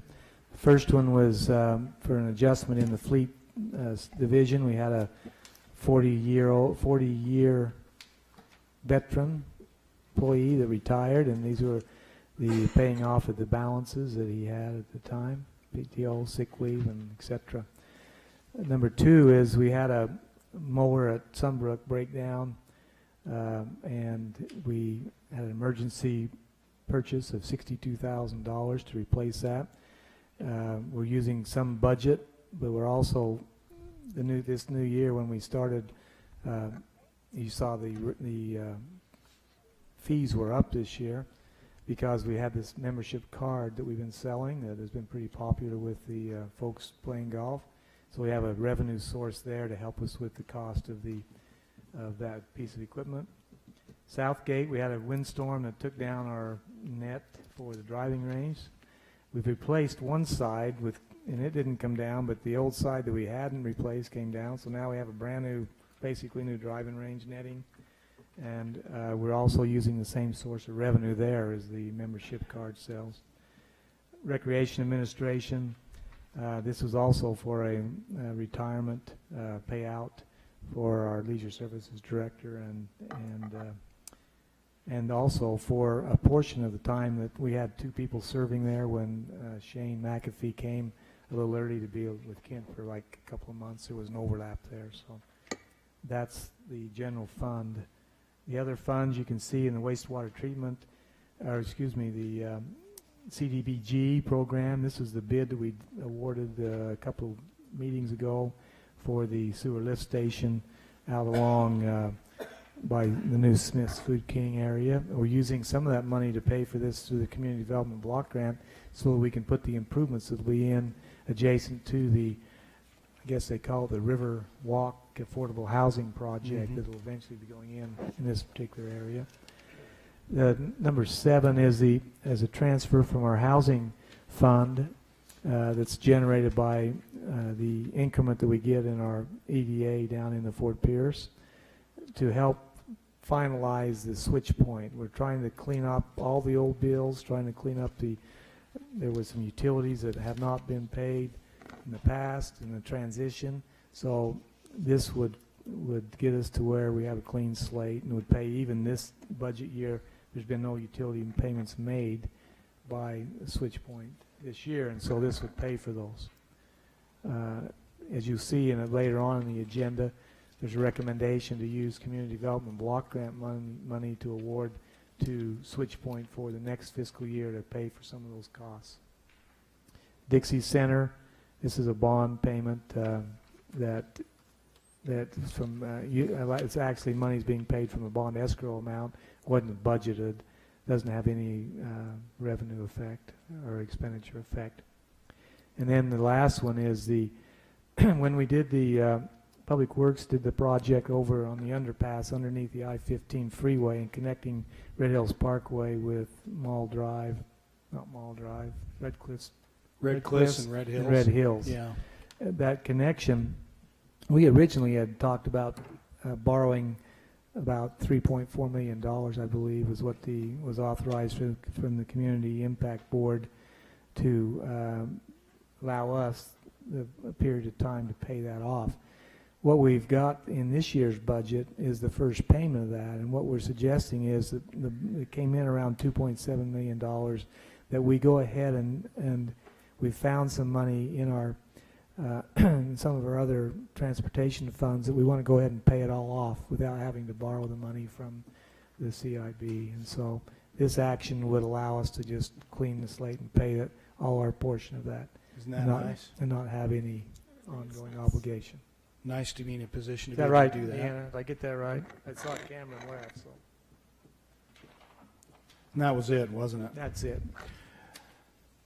This is the process that we need to go through anytime we're making changes to the existing budget, fiscal budget, and so that's what these are, changes, modifications, and it requires first a public hearing. But before I do that, Council, any questions that you have on any of these items? Mayor, I would just ask Mr. Esplin to maybe comment as far as Switch Point in their comfort zone and how they're adapting to this new transition that's taken place there. We can look forward. We appreciate all that's done for those that are less fortunate than others, and it has to be done. And now they do have control and command of the situation and are comfortable with it. Mr. Hughes is probably better Yeah. to answer that question than I am. I will just, and there's Matt, he can help Jimmy you. But, and Matt serve on that board. I think that as with any nonprofit that is trying to provide these types of services, there's so many things that come into play that I'm sure they feel okay about how things are going, but nobody can be comfortable because you never know for sure. I've been a little concerned about the keeping of the grounds and how it looks, and maybe some of our police being in the facility. And so we've had a couple of meetings where we're trying to work with the group there to make sure that our police are there, make sure that the grounds are maintained correctly so it doesn't take down in value around it. But I think they're doing as well as I think we can be expected with a brand new year, and they're trying to raise money. They're being very creative, and I think they're doing very well given the circumstances, and especially compared with other homeless facilities around the state. So with that, Jimmy's got more details than Matt could answer. Jimmy? I would say Matt could answer all that better than me, but they are doing a really good job, and obviously it's a work in progress. As for as new as we are and they are, it's going really well. I think Matt can share some better light on that than me, but they just did a presentation to Olin Walker to help with the funding of the Riverwalk project, and they got a unanimous approval. So that's 1.2 million of the total cost of that project. So I think they're close. I don't think they're there yet, but I think they're close. I think they're less than $1 million for an $8 million project. And how about the ongoing operations of the facility? Ongoing operations, Deanna does this in her budgets where she updates our interaction with some of the nonprofits, specifically Switch Point. And if you were to remember last year on the number of people that was served, the amount of food that was dispersed, I'm about thinking it's doubled in this year as far as the service that's provided from that organization that we all started. So it's very impressive. Is there anything, Matt, I've been over there recently just donating some food. And Gary mentioned the grounds. Is there anything that they're doing or that we're doing or helping with to try to improve that backyard a little bit? Yeah, I think what they've done is they're right now in the process of doing another fundraising event to do a shade structure and within the shade structure, they'll have some park equipment, some play equipment for the kids. So that's kind of going on right now. I think we do or need to do a better job coordinating, what they can do and what we can assist in as we move forward. And I think some of the things that we'll talk about later on the agenda with community development block grants can probably We'll answer address that that. question. Yeah, that the city manager mentioned. And I've also asked Shane and 1 and Shane 2 have met out there. Right. Shane Moore and Shane McAfee. Shane Moore and Shane McAfee. And I've asked him to look at the condition of the acreage there. And there's piles of dirt, and there's a master gardener, if you haven't seen out there, that's doing an incredible job with what he does with the garden and with all that. But I think that I've asked them to give me an idea of what it would take to kind of clean that up and make it look very presentable. And once I get that number, we can talk about it. Fundraisers, and you can do all that, and there's only so many you can do to make it work, and where it's our facility, even though it's being managed by them, it's our ownership, that maybe we can help them with at least some of our people trying to, and I think we can make a major impact there just by force of count and by the skills that we have, so I think you'll see something come back on that to make it something we can be proud of. I mean, we don't want it to go down, and they've got other things they're working on. I think they're full every night. Correct. As far as the number of beds we have, and so it's an ongoing challenge there. So I really recall that being our intent, and I just well, think they were supposed to do the work, and then we were going to bill them, or they were going to do it. And We we're do gonna- it, and we bill them. right, and so there's been they wanted to use some of their people to do some of it, and it's just not Volunteers, worked out and very it's kind of well. And so yeah, the tough thing is kind of a hit and miss, and we wanted to, when you drive down that street, we were hopeful that you wouldn't know that there'd be any issue there. So, Yeah. So we're going to take a little better stab at it right now. I think it's an important thing to keep up close. Yeah, keep close tabs on. And Mayor, this is the example for me of that's saying that charity never faileth, and this is part of the overall functions of the city and all of the details that get involved, not just building of trails and so forth, but carrying in a broader scope for our fellow man. This is quite meaningful. Well, and as you know, we have some of the same exact issues that other areas in the state do, and the country, of course, and you've got to keep on top of it. We've seen some of the issues that have come to a kind of boiling point up in Salt Lake, and we don't want to let that happen here. We have the same issues, just at a lower, lesser scale. So, okay, any other questions on this item before I open the public hearing? Just before you leave that, just Yeah. one last thing to follow up with what Matt said, that there's a board of people there, that obviously this volunteer board. Those people are constantly out there trying to raise more money. There's only so many dollars to go around to all the different good causes there are, but they're constantly doing fundraisers and trying to improve. And the fundraiser for the pavilion, when is that, Matt? Do you remember? Okay, yeah, so I missed it. It was by private, but they only wanted people with money there, so I wasn't invited. But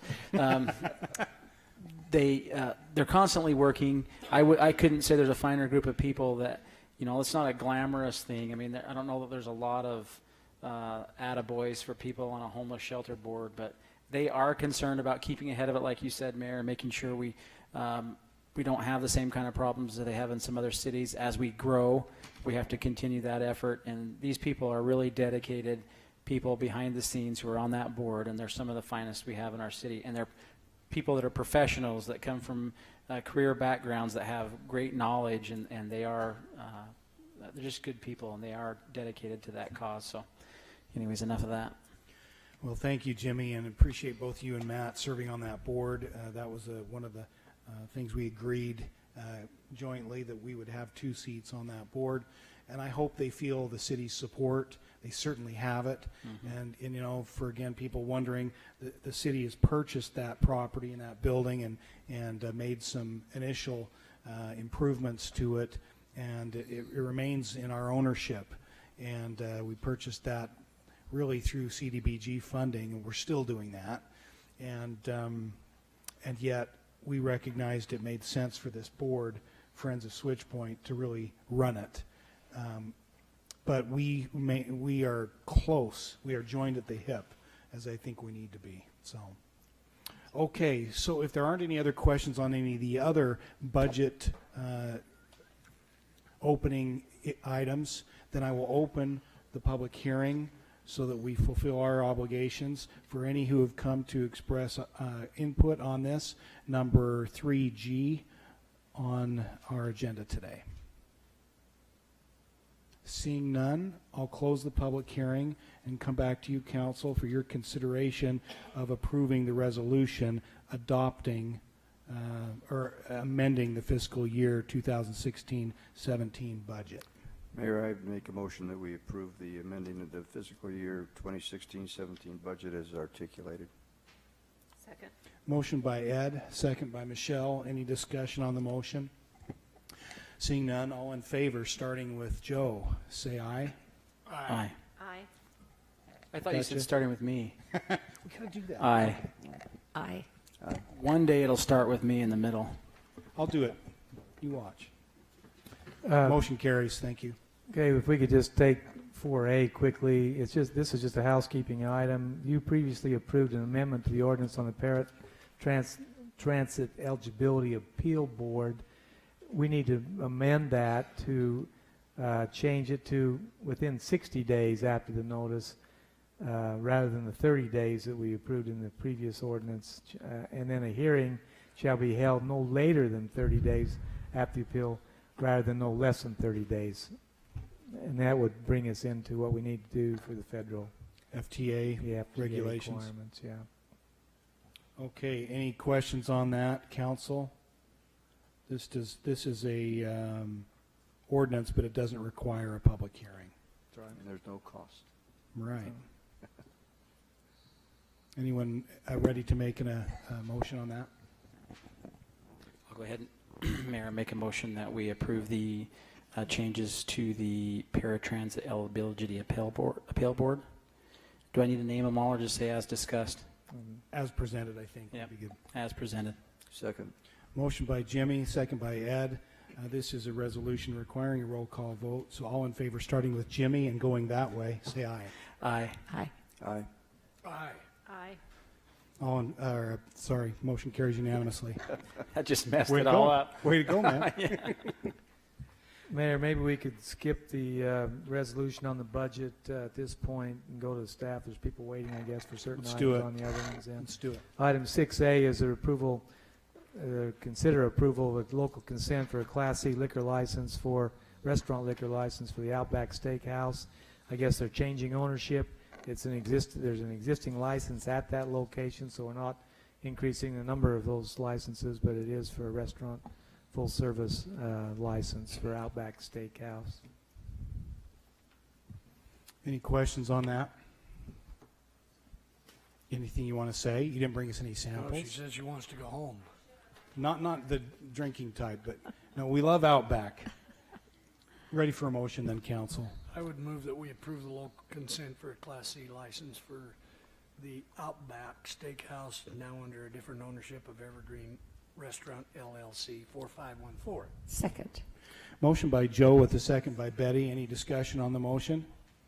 Seeing none, all in favor, say aye. Aye. Any opposed? Say nay. You know, and you know, Mary, when you drive by there and you see all those cars there every weekend, we appreciate and we're grateful for the good progress and how busy you stay, and you do a good job there. Thank you very much. Thank you. Just a comment. Carrie's had a little struggle. Two of those boys that were killed up on the highway were cooks for her there at the Outback. So Mark she's going through Stallings. some challenges, plus putting up with us. Yeah, those are, I believe, Mark and Angie Stallings' kids. Yeah. So I believe there's a celebration of their life this Saturday. I saw it on Facebook. So. And I understand Is there's that right? Yeah. There's a service for the third individual at the LDS Church on Foremaster tomorrow, I believe. Sad deal. Well, the motion did carry unanimously, so thank you. Thank you for your patience. Appreciate you. Next item is the 2017 action plan for the Community Development Block Grant Program under federal law. With regard to this program, we have to go through this process. I'll let Matt, who's been working with our consultant and trying to make sure we put this together and conform to the requirements under the CDBG program. Again, the action plan is an annual plan that we update as per the activities that we choose and the priorities that we identify as Mayor and City Council in the City of St. George. This is something that we do every single year. This is a process that's pretty self-explanatory. I think there's some information in your packet regarding what we went through as far as public hearings and public notices and such. Real quick, the plan basically identifies our priorities and our goals. Again, as a group, our priorities are improving affordable housing options, providing for suitable living environments, improving the capacity of area service providers, housing and services of special needs population. And then our goals for this 2017-18 fiscal year is provide services and housing for special needs, expansion and improvement of public infrastructure like we talked about earlier in the agenda with the Riverwalk infrastructure project there, expansion and improvement of public facilities, and increased capacity to area service providers, which is the next item on the agenda. Pretty straightforward. Any questions? I feel like we're in a lot better situation with the administration part of this. Really good. Good. Thank you, Matt, for consultants. Yeah, but great consultants. So our federal you're responsible, so thank you. Our federal government's not moving so fast, we're not going to lose any of the. Not today. Well, yeah, it's up today. Right. I mean, they're proposing in the budget, I understand, to do away with the Community Development Block Grant Program, but it wouldn't affect this year's. Correct. Yeah, as far as we know, as of this afternoon, the latest I got was it was approved to be the similar amounts as it was in 2016. Well, that's good. But they have to do a final vote In the Senate. Yeah, exactly. And that, I believe, hopefully will be tomorrow or tonight sometime. Well, that sounds positive. That's Mayor, I'd be happy to move that we approve the 2017 annual action plan as part of the CDBG program. second. Motion by Betty, second by Joe, Ed. Any discussion on the motion? Seeing none, all in favor, say aye. Aye. Any opposed? Motion carries unanimously. And then the second part. Mayor, the next item is in regards to applications that we received for this fiscal year 2017-18 for the proposed funding for public services. If you remember correctly, there's a couple categories in CDBG that are very specific. One would be administration, which is 20% max of the grant, and the other is public services, which is 15% max. We, as staff, are proposing a $90,000 amount, a budget amount.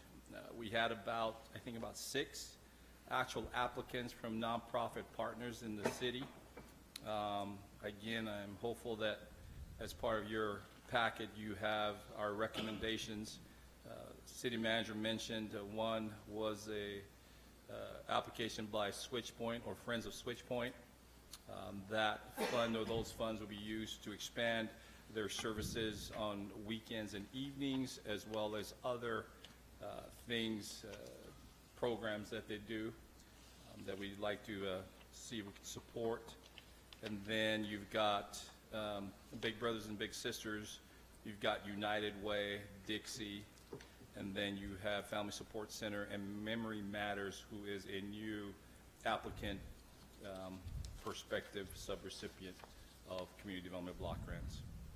Can you enlighten me a little bit more on what that Memory Matters is about?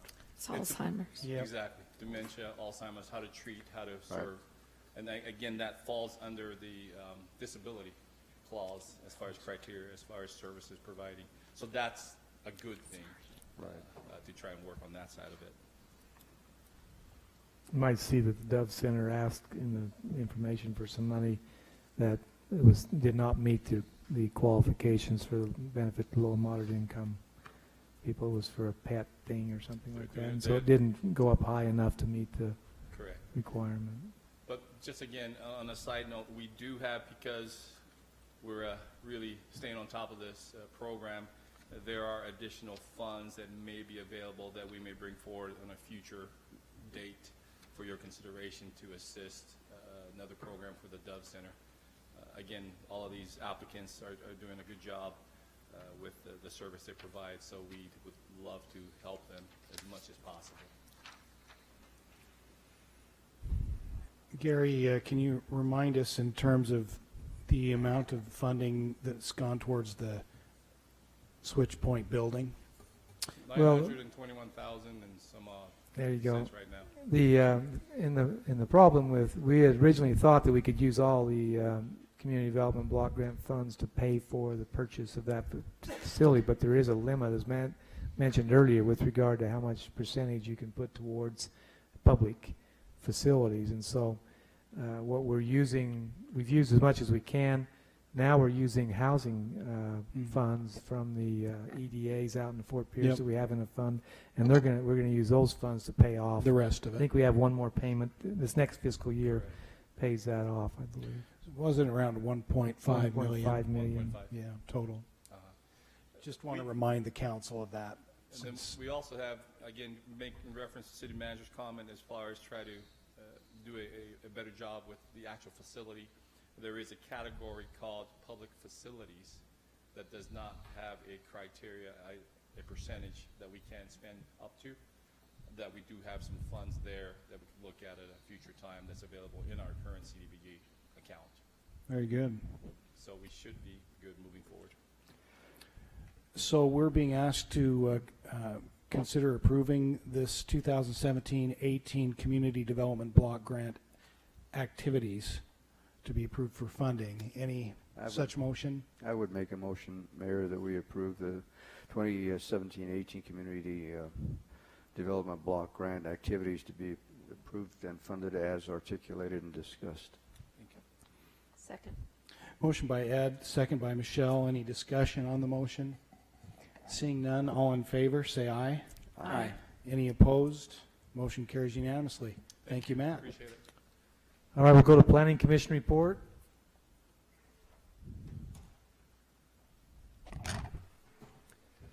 Planning Commission report is from April 25th, and there's two public hearing items to be advertised for May 18th. First one is consider a zone change amendment to the Plan Development Commercial Zone located at 166 West, 1700 South, which is located on the east side of Black Ridge Drive and north of the abandoned 1700 South Street. The request is to develop a car wash for both the general public and existing nearby dealerships. The applicant is Stephen Wade. Item B, consider a zone change from A1 agricultural to RE20 on approximately 20 acres, generally located at 3800 South Bentley Road in Little Valley area for Meadow Valley Farms Phase 10 and 11. Those are the two items to be considered on the 18th. Any questions?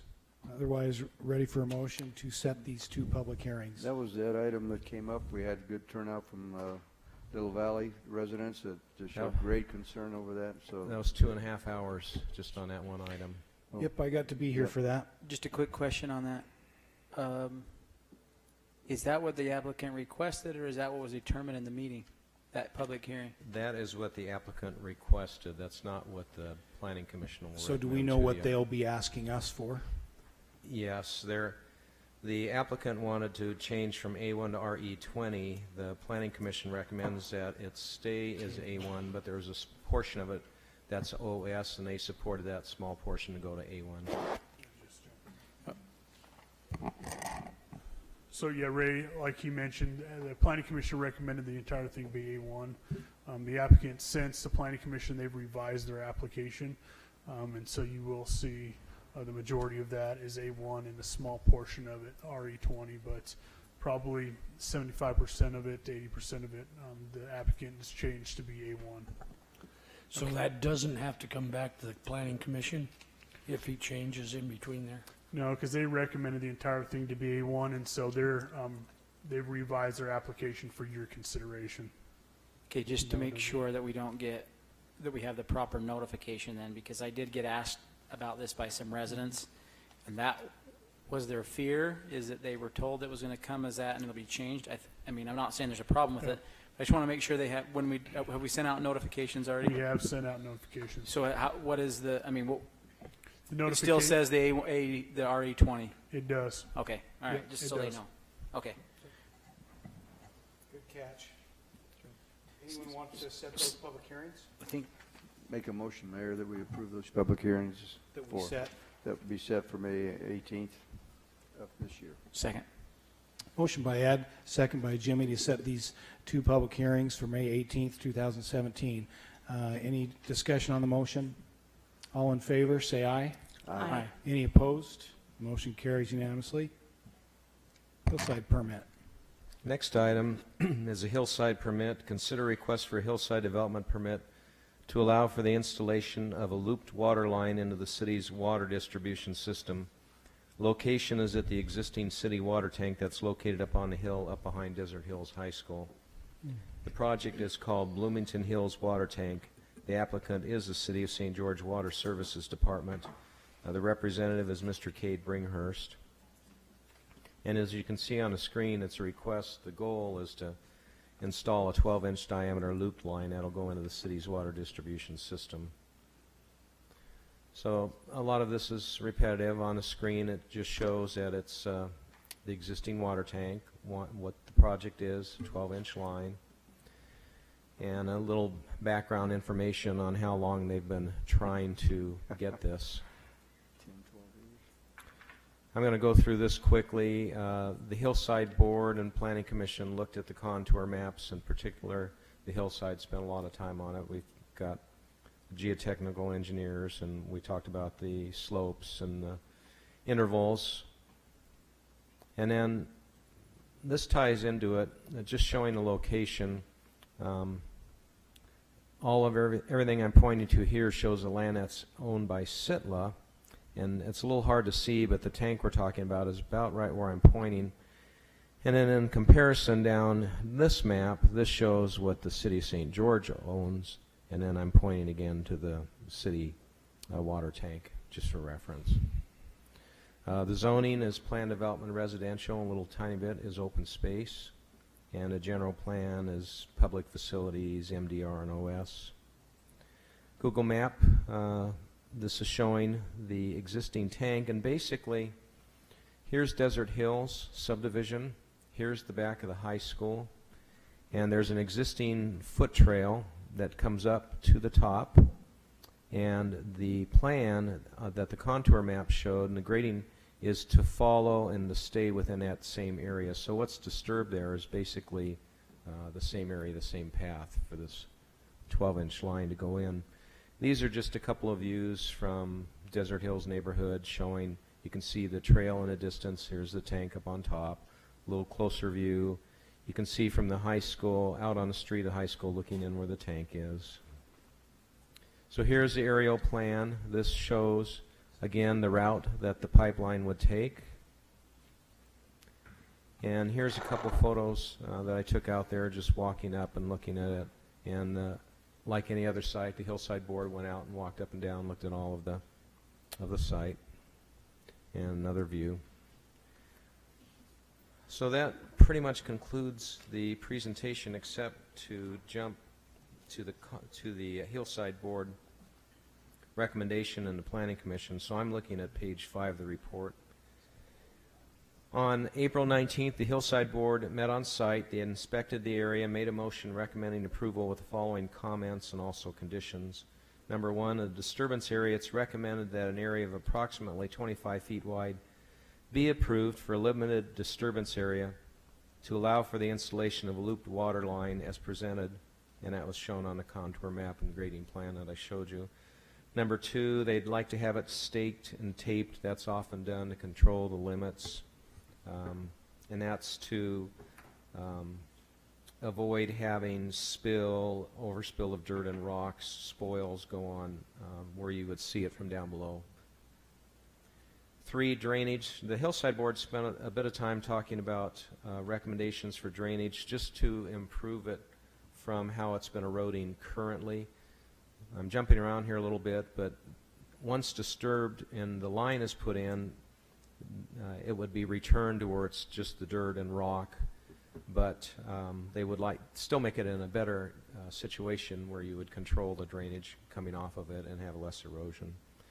4, construction easement. There is a 50-foot wide construction easement that was granted by SITLA.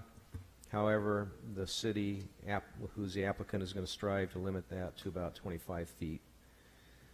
5, the trail. It's proposed that after the project is completed, the applicant or the city shall install the existing trail with its present conditions or to an improved state.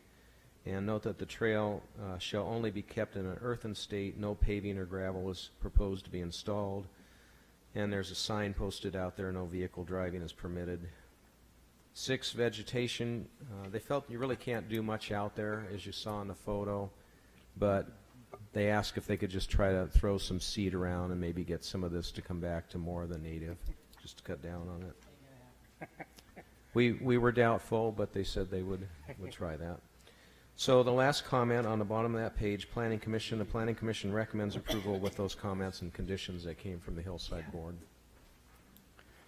Questions, council? You know, Mayor, as I understand it, it took SITLA 10 to 12 years to give us the okay to do that. How long is it going to take to do this job? It's just so short. But we do appreciate SITLA finally allowing this to take place. It certainly facilitates the water delivery service.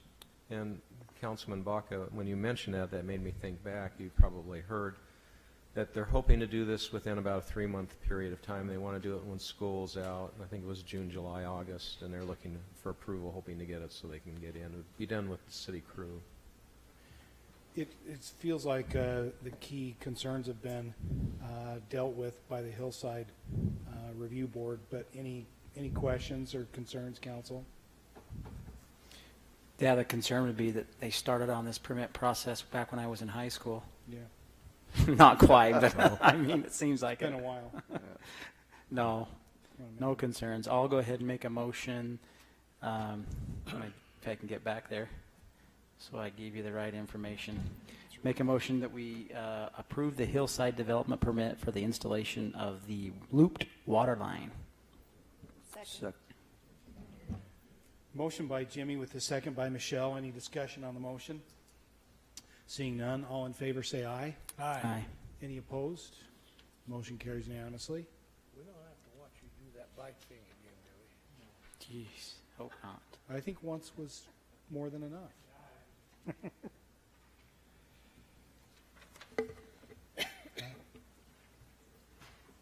Okay, item 3A from the Planning Commission report is request to approve a preliminary plat for a 9-lot commercial subdivision called Commerce Point. Site is located at the intersection of Black Ridge, Hilton, and Bluff. Property is 13.84 acres. Zone is C2. General plan is commercial. Applicant is Commerce Point LLC. Representative is Pope Engineering. So here's Bluff right here, Black Ridge Drive here. You have 3 lots here, 4 lots here, and 2 lots up here.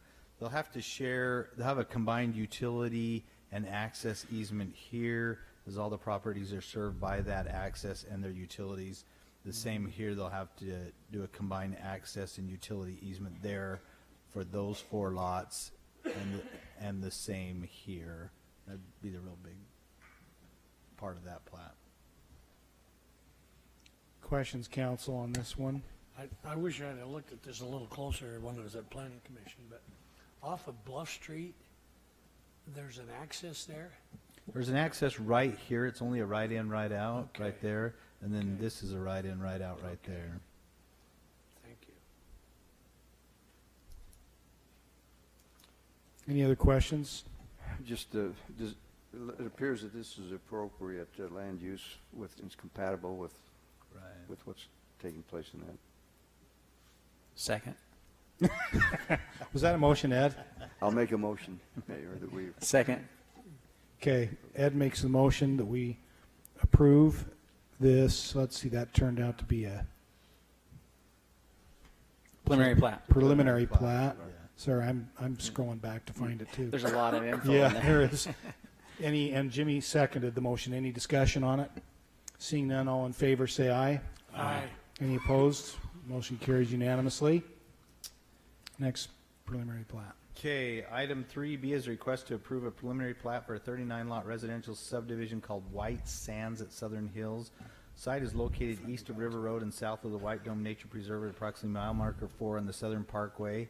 Property is 13.39 acres. Density is 2.91 dwelling units per By acre. White Zone Dome. is R110. General plan shows this is residential. The applicant is Development Solutions Group.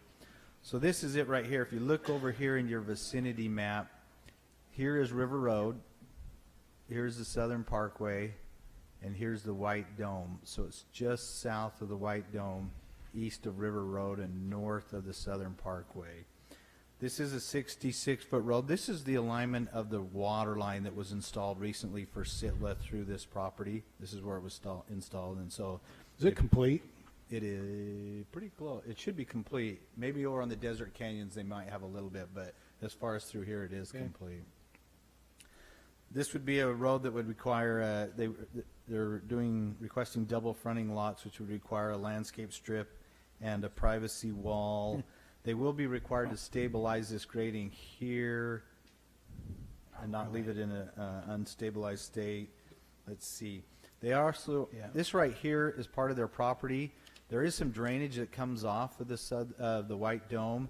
They're requesting that they maintain ownership of this piece of property right here as they look to further development here and to determine how they want to handle that drainage and where to take it. And they are possibly looking at maybe a trail through here that would serve their development. So they're going to maintain ownership. It would be a R110 lot that would be non-conforming, and so the request would be, or the condition would be, that prior to the final plat being recorded, this be zoned open space right there, that little parcel, so that it would comply with the zoning. And then basically, let me see if I can show you. So basically, from River Road, they will build 32 feet of pavement from here over to the development as their access to the site. Because right now, obviously, there is no access to the site. Where's Southern Parkway from there? On It's right this side. here. Okay, Yeah. gotcha. So they'll build 32 feet of pavement in to their site right there. And let me see. What's that distance? I'll bet it's 1,500 feet. It's pretty So long. it's kind of out there in the middle of. It's right in the middle. So they acquired the property from Sitla from River Road to Desert Canyons, which is the next exit over here off the Southern Parkway. They acquired that. This is pretty close to the middle of that property. So they'll be providing the infrastructure. They'll be providing the infrastructure to get to that segment. It used to be middle of nowhere. It still is. Mhm. It's good. This is a little bit, well, just a question. Are we doing anything in this area in terms of, again, city bike path? That's something we'll look at because it'll tie to this area over here to the south block. So there's a trail that comes along south block right through here. That's shown on their plan that you'll see. That the proposal is to maybe turn the trail and either run it up here and along this road here through their development, or to keep it along the Southern Parkway over to the other side of their property.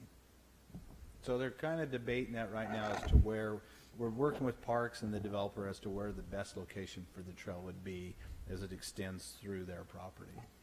Gary?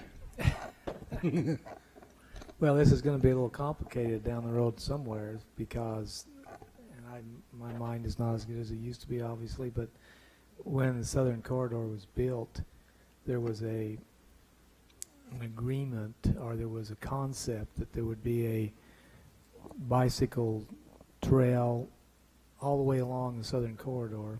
Right. On, I believe it was the south side of the corridor, linking the freeway clear over to the airport through all of Sitla's property.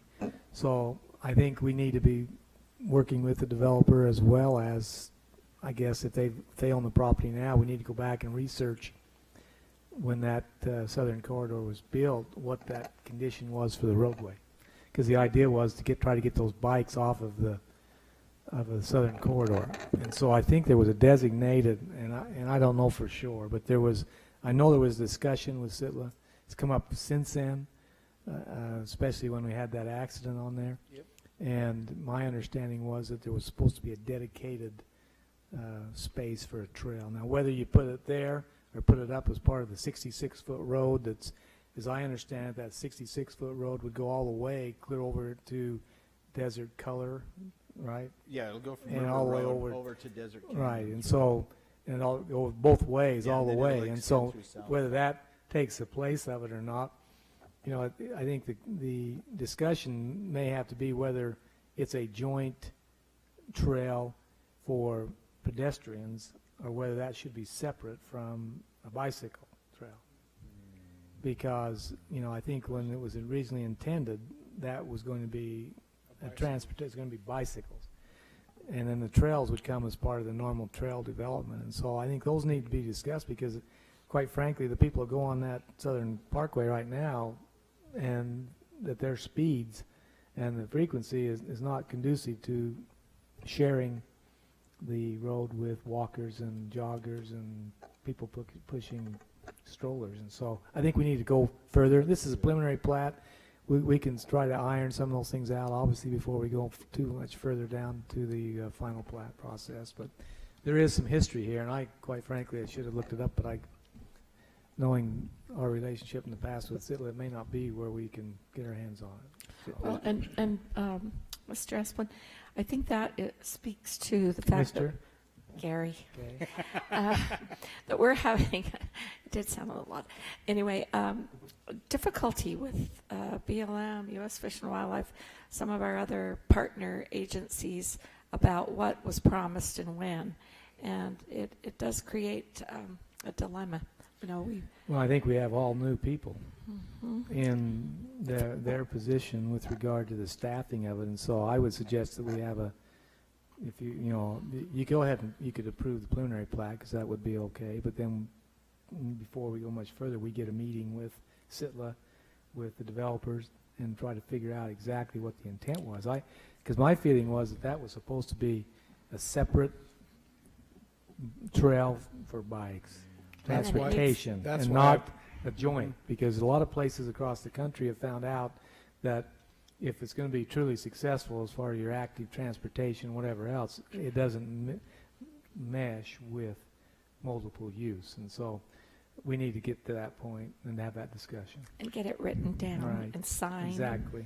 Sealed. Well, that's why I brought it up, so I'm glad you're talking about it. We had a discussion before the meeting because I know we're just nervous about, that roadway and the trail system in that whole area. It's a little bit different there than it is throughout the parks and area because it's a major use by bikers.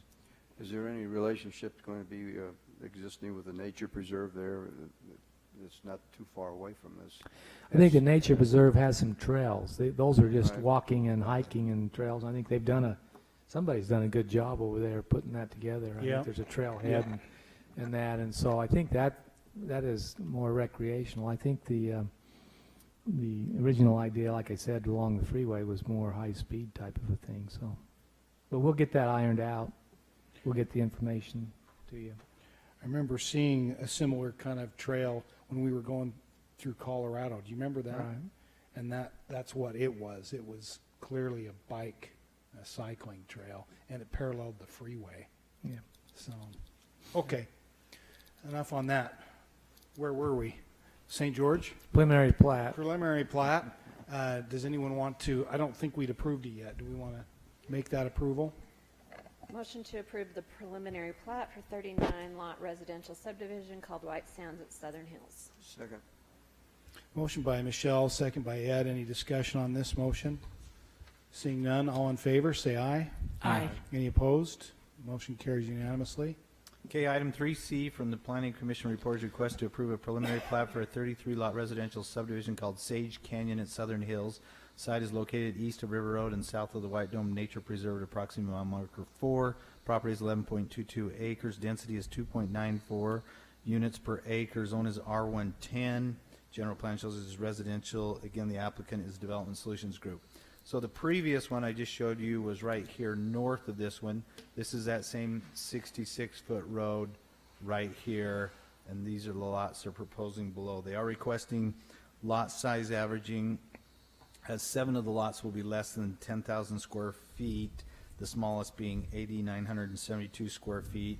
Again, they're requesting double frontage lots along this, which would require the privacy wall and the landscape strip. This one's a little interesting in that, let me see if I can show you. So the sewer for this project will go from here through here, up here, all the way along the same alignment of the water line, which will be the 66-foot road, and then all the way up to here to be able to make connection. That's the only way they can serve it. The interesting thing is they're putting in a dual sewer system because the actual high point of the property is about right here, and then you start sloping this way, and this all slopes this way towards South Block. So they're putting in a dual system because this sewer line here becomes about 20 to 30 feet deep as it's going against grade. And they'll put in another system that will end right here so that when South Block develops and sewer's brought to their parcel, they can connect that line to it and eliminate or abandon that piece right there that's about 30 feet deep. So they're putting in a double line to accommodate both present and future development. Wow, is what we're all saying. Where's the southern corridor? It's right here. So is there space between this subdivision and that, what we were talking about, the possibility of a trail there? Yeah, so if you look right here, this is that development, and here's the Southern Parkway, and so yes, there is a So there's- possibility of doing it along there. So I guess they'd be planning on putting development in the other there at some point between that development and Yeah, the right freeway. here. And we talked with the developer about possibly, because initially the thought was let's put the trail here. I didn't know about the bike thing, but put it here. Gosh, why do I keep doing that?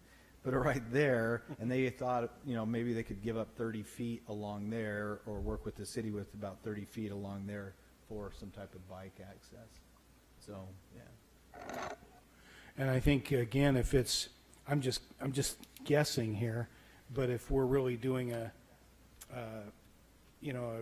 real kind of what's high end, if you will, cycling trail, it's probably not 12 feet or 10 feet. It might be a want to little look wider. at, probably so, especially if you have It's a two little- passing each yeah, other. it's a little different. Okay. Any questions otherwise on this? Again, preliminary plat. Is this called, sorry, I'm not going back and forth very well, Sage Canyon phase 1 and 2? Yeah, Sage Canyon. Preliminary plat. Yep. Do I have a motion to approve? So moved. Second. Motion by Jimmy, second by Ed. Any discussion on the motion? Seeing none, all in favor, say aye. Aye. Any opposed? Motion carries unanimously. Okay, item 4A from the Planning Commission report is request to consider approval of a 20-lot residential subdivision final plat called Desert Valley Phase 1. Representatives Development Solutions. Property is located at the east end of Desert Canyons Parkway at approximately 3,700 east and 6,000 south. Zone is R110. All aspects of this final plat were reviewed by staff, and it meets the conditions of the preliminary plat. So if you're looking right here in your vicinity map, here's the Southern Parkway, here's Desert Canyons Parkway, and it's just right off of the parkway. These will be double fronting lots. Desert Canyons is a 90-foot road to here, and then it necks down to a 66 here, which would allow these lots to front as long as they build circular drives right there. And they will be required to provide 15% open space with this plat. Questions, council? Mayor, just kind of recognize this old guy trying to keep up with the lab. We had that citizen that was in here earlier. Is this the same area on that soil erosion concerns? This is lower, isn't it? Is it lower or is it right? He is about right there. Yeah. He's real close to the Arizona border. And So this he's is right down- up in here, and this and this is is over. down, and this yeah. is More flat. Yeah. So, and we're cognizant of all that Yeah, soil right. issues. Any other questions or concerns? Mayor, I could just make a general comment, not necessarily directed to this project, but I think when you get into your budget discussions at some point in time, since those are major roads, the question of maintenance of those landscape Thank you. projects and the amount, even though these are double frontage lots, which require, on that big of a road, require a landscape and a wall, at some point in time, we need to talk about that because we've got a lot of spaces to maintain with a limited amount of resources from our staffing standpoint. So I would, you know, it's beautiful. I like it, but I'm not sure from a future budgeting standpoint. I don't know what you do if you just put in rock and nothing, or, you know, or do we continue, or do we require HOAs to maintain them? And I know no developer I'm aware of likes HOAs. I don't like them either, but they create conflict. But we need to revisit that whole concept of, as part of the general fund and the future expenditures, because we're taking on a lot of right-of-way. Yes. As I've been And- sitting here, you read my mind. And lots more to come. And so, you know, I think it looks great when it's done, and I'm glad we've done what we've done so far, but the problem is that once you've started it, then you stop it, it's not going to look. So we've got to have a philosophical discussion on that responsibility. Nothing to do with this point. Good points. Anybody ready to make a motion on this? Motion to approve the final subdivision plat for Desert Valley Phase 1. Motion by Jimmy, second by Michelle. Any discussion? Seeing none, all in favor, say aye. Aye. Any opposed? Motion carries unanimously. Okay, item 4B from the Planning Commission report is a request to consider approval of a 3-lot commercial final subdivision plat called Dinosaur Professional Park. Representative is Civil Science. The property is located at the east corner of the intersection of Riverside Drive and 2200 East. Zone is PDAP. All aspects of this final plat were reviewed by staff and it meets the conditions of the preliminary plat. So this is Riverside right here, 2200 East right here. It's these 3 lots. This is that access, shared access and utility easement that goes through the property. This portion right here will also have to include it as a drainage. Well, all of this right here will have to also be considered a drainage easement as well as the entire site drains to right there. What? Sorry, I can't talk. This site drains right to that. Downhill? Every time. Hey, I could have been a plumber. So it drains to right here, all 3 of these sites, and so Okay. somehow they'll have to detain it here and either pump it up to there or figure out another way to get it out of there. So Wes, one of those 3 lots is going to be that it's proposed for the hair school. It's right here. That's the one right on the end, Yes. right across from the Dinosaur Museum. Yeah. Questions on this, council? No, motion to approve the 3 commercial lot final subdivision plat for Dinosaur Professional Park. Second. Motion by Michelle with a second by Betty. Any discussion on the motion? Seeing none, all in favor say aye. Aye. Any opposed? Motion carries unanimously. Okay, item 4C from the Planning Commission report is request to consider approval of an 8-unit residential townhome subdivision final plat called Fossil Hills Townhomes Phase 1. Representative is Development Solutions. Property is located on the easterly side of River Road. I think we talked about this once We did, before. and they Because didn't for change it. Planning Commission, I drove all over out there trying to find it. It's really River Road. It's not Riverside. That's correct. Oh, gotcha. You now know Riverside Drive really well. Yeah, I know everything out there. So it's on River Road at approximately 3200 South, zoned as PDR. All aspects of this final plat were reviewed by staff, and it meets the conditions of the preliminary plat. So here's your vicinity map. Here's River Road. This is Fossil Hill Townhomes, and so it's located about right there. Here's the new Dixie Power building right there. Lot going on over there right now. Yes. Any questions on this, council? If not, ready for a motion. I'm just amazed with all that is being done by Development Solutions and developing all of these portions of the city. It's quite simple. I would make a motion to approve. Second. Motion by Ed, second by Jimmy. Any discussion on the motion? Seeing none, all in favor, say aye. Aye. Any opposed? Motion carries unanimously. Almost. Long planning commission. Item 4D is a request to consider approval of an 8-unit residential subdivision townhome final plat called Fossil Hills Townhome Phase 2, Representatives Development Solutions. Again, the property is located on the easterly side of River Road at approximately 3220 South. Zone is PDC. All aspects of this final plat were reviewed by staff and it meets the conditions of the preliminary plat. So here was Phase 1, here now is Phase 2. Obviously, Phase 1 would have to record prior to Phase 2 as the access for Phase 2 comes through Phase 1. Does that have to be a condition of the final plat subdivision? Sure. That's okay. I'll go ahead and make a motion to approve the final subdivision plat for Fossil Hills Townhomes Phase 2, subject to Phase 1 being recorded. Second. Good job, Jimmy. Motion made by Jimmy, second by Betty. Any discussion? All in favor, say aye. Aye. Any opposed? That motion carries unanimously. Okay, item 4E is a request to consider approval of a 26-unit residential subdivision final plat called the Villas at Sun River St. George Phase 1. Representative is Rosenberg Associates. Property is located on the east side of Arrowhead Canyon Drive at approximately 4775 South. Zone is PDR. All aspects of this final plat were reviewed by staff and it meets the conditions of the preliminary plat. So here is Arrowhead Canyon Drive here. Sun River Parkway is up here.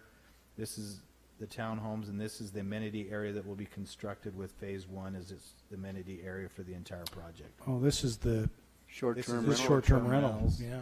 Right. So at least some of them. So So this- 40% This is ish. 40, yeah, somewhere in that neighborhood with Okay. 100 units being built before they could start doing that. Yep. So is this in Arizona or something? Because we don't do that in St. George.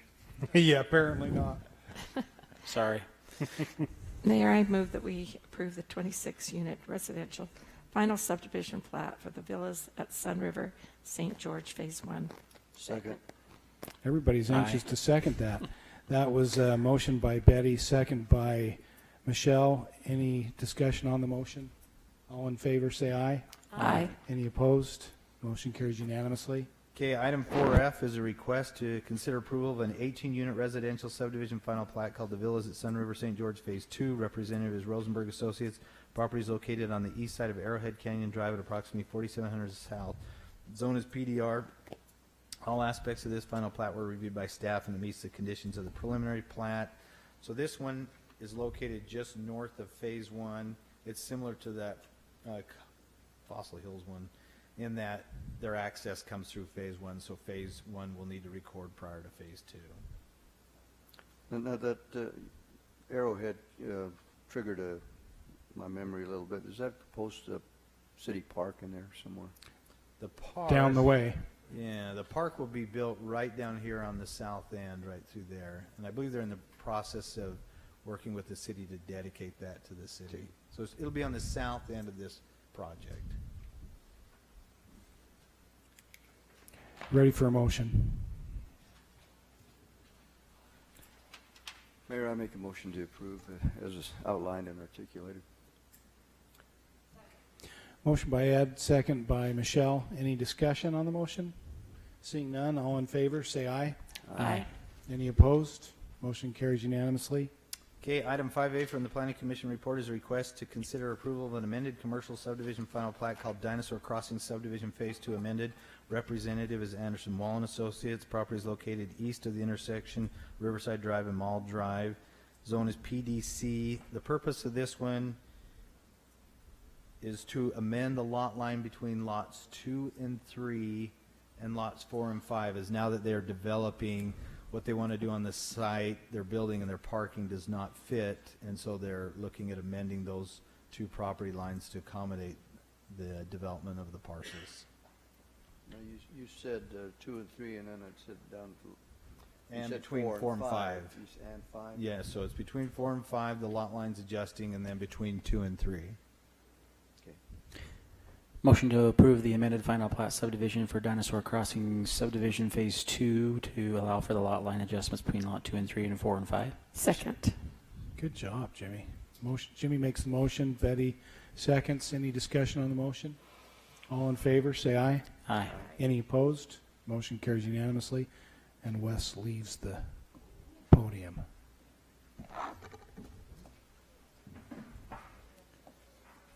That's it on Planning Commission?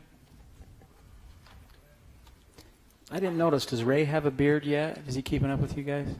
He No. left already. If Ray gets a beard, then I'm gonna have to grow one. Yeah, you can see which one of those two worries the most. One's gray beard, and the other one's dark. Yeah. Looking good though. Yeah, Wes. I guess, Mayor, if we can go back to item 5A. Is that the budget? It's the budget. Let's do it. I've submitted the budget for 2017-18, roughly $218,700,000. The budget is balanced. There's no tax increase proposed. There is a water rate increase proposed that's passed through from the Washington County Water Conservancy District. Recommend that we set June 1st and June 15th as public hearings to consider the budget, for the public to comment on the budget.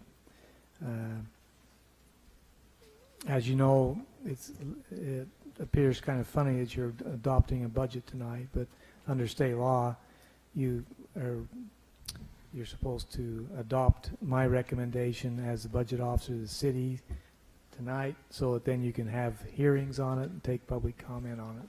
So if you approve that resolution, that approving the recommended budget, doesn't bind you to anything. It just allows the process to go forward. And then we can have the second work meeting in May, which would be the 11th, and the 25th would be hearings with the department heads.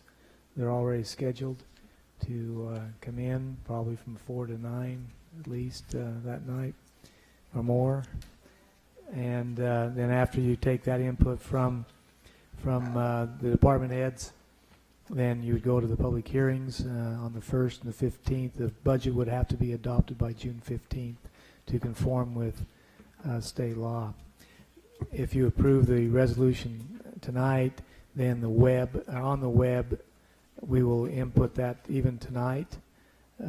Since Deanna's been working late hours every night for months to get this thing prepared so we can submit, we'll put that on the web so people can see what the recommended budget is for next year.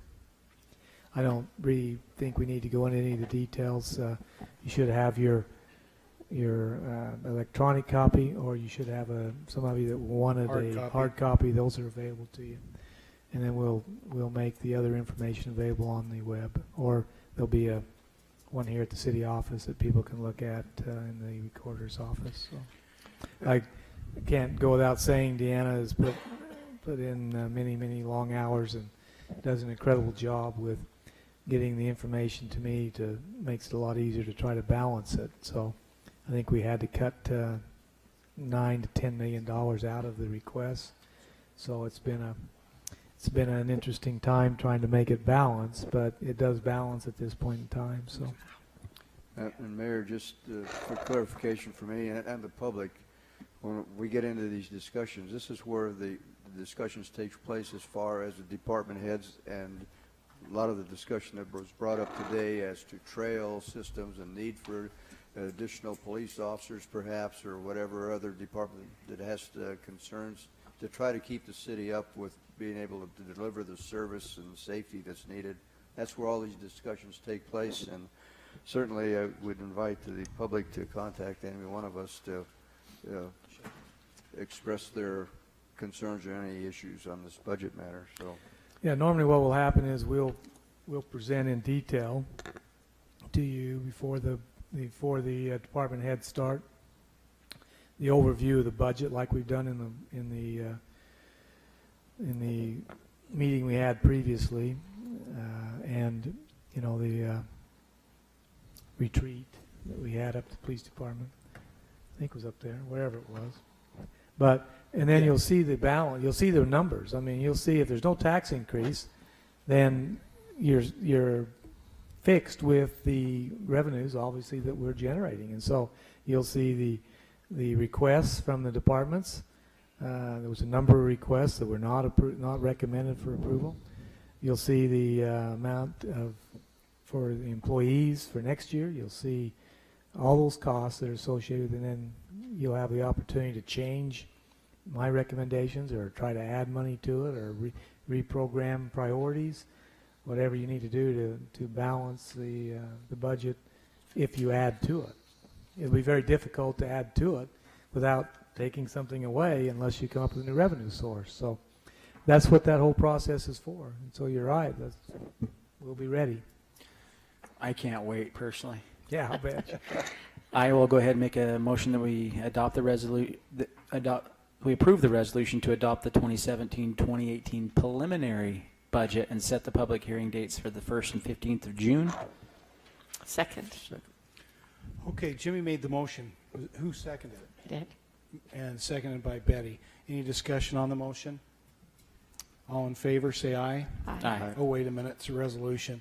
Starting with Ed, say aye. Aye. Aye. Aye. Motion still carries unanimously. And again, just calling the public's attention and ours to what Gary said, the work meetings for the second and fourth Thursdays in May will be devoted probably entirely, or at least almost entirely, to budget. Do you have any problems with those two dates, the 11th and what's the other, 25th Of? May? Because these are for us to discuss it. Not the 11th of June. No, Let me check my. we're going to discuss it in May, and then in June, see any adjustments you want to make, we would make, and then we would have the public hearings on the, 1st and 15th of June, and we would probably adopt it on the 15th of June as well, right, Gary? Yeah, we would have to adopt it on the 15th. 'Cause we gotta do it Because we have to do it by 20 22nd or something like that. So Trevor and Dee are both nodding their heads. So I think, we can go ahead, Joe, but if you have any questions, what I know Gary can do, he can let you know which ones are presenting and maybe you can talk with them. I think, Gary, it'd be good. I think last year the department heads did a nice job of, it's on us, as I look at it, as to review, at least come in having at least looked at it, maybe have a few questions, so that they don't have to go over every nickel and dime, but hit the main high points and be ready for questions, because we're going to have some, and that's good, of course. So let's us try to be ready. One thing, Dee, Jimmy pointed out that for iPads, these don't connect. And so maybe, is there another way that they can be emailed to the council? Is it too large? Or can it be just put on Our agendas page, maybe. Can it be put on our agendas page? because they don't have a way to connect it? Oh, Okay. perfect. does Thank this you. just have this budget? It doesn't have the backup. Okay. Very good. All right. Well, that's done. That's important. And again, thank you, Deanna, for all your many labors and all of our department heads, too, for their work. Mayor, I just want to point out, and I'm certainly for the public that tries to monitor all these activities and budget concerns that exist, when Gary mentioned that you have to live within your budget, and some of these requests for roadways, and we noticed some of the traffic accidents that have taken place lately and so forth that create a lot of concern, whether it be those type of issues or even smaller items like crossing guards. All these things have to be addressed. But as he pointed out, to keep the balance and stay within our budget, that if you want to go beyond that, you're talking about increase. The only place to go is property tax. And so I encourage the public to share their thoughts and ideas as they request these various items that might be of importance or priority in their minds. There's only so much money that the city's going to be able to bring in sales tax and property taxes. And it's good to have public involvement and sharing of ideas. Thank you. Good to point that out. I think we still have one more item, and that Item is F. F. Yep. This is a request from UDOT to purchase city-owned property along Bluff Street as part of the Red Hills, along the golf course for the Bluff Street project. This there's actually two items. One's an easement and one's a purchase. And the easement is about 27,613 square feet, and the purchase is 14,264 square feet. And we've talked about this before. It doesn't have any effect on the golf course. In fact, the green areas that you see out there now, in the easement portion of it, will still be grass, but there might be a different slope because they have to have a slope to get the new trail in and that. And so we're recommending as a staff that we go ahead and sell that at appraised value, $152,300. Questions on this? We've talked about it in concept. Well, it's all part of the widening of Bluff. And so we're It's into also part of making that connection, underneath the with the sunset. pedestrian and right bicycle. And that's what the interaction working with UDOT and so forth. That's understandable, Mayor. Any questions? Otherwise, I'd entertain a motion. Make a motion to approve, Mayor. Second. Motion by Ed, second by Jimmy. Any discussion on the motion?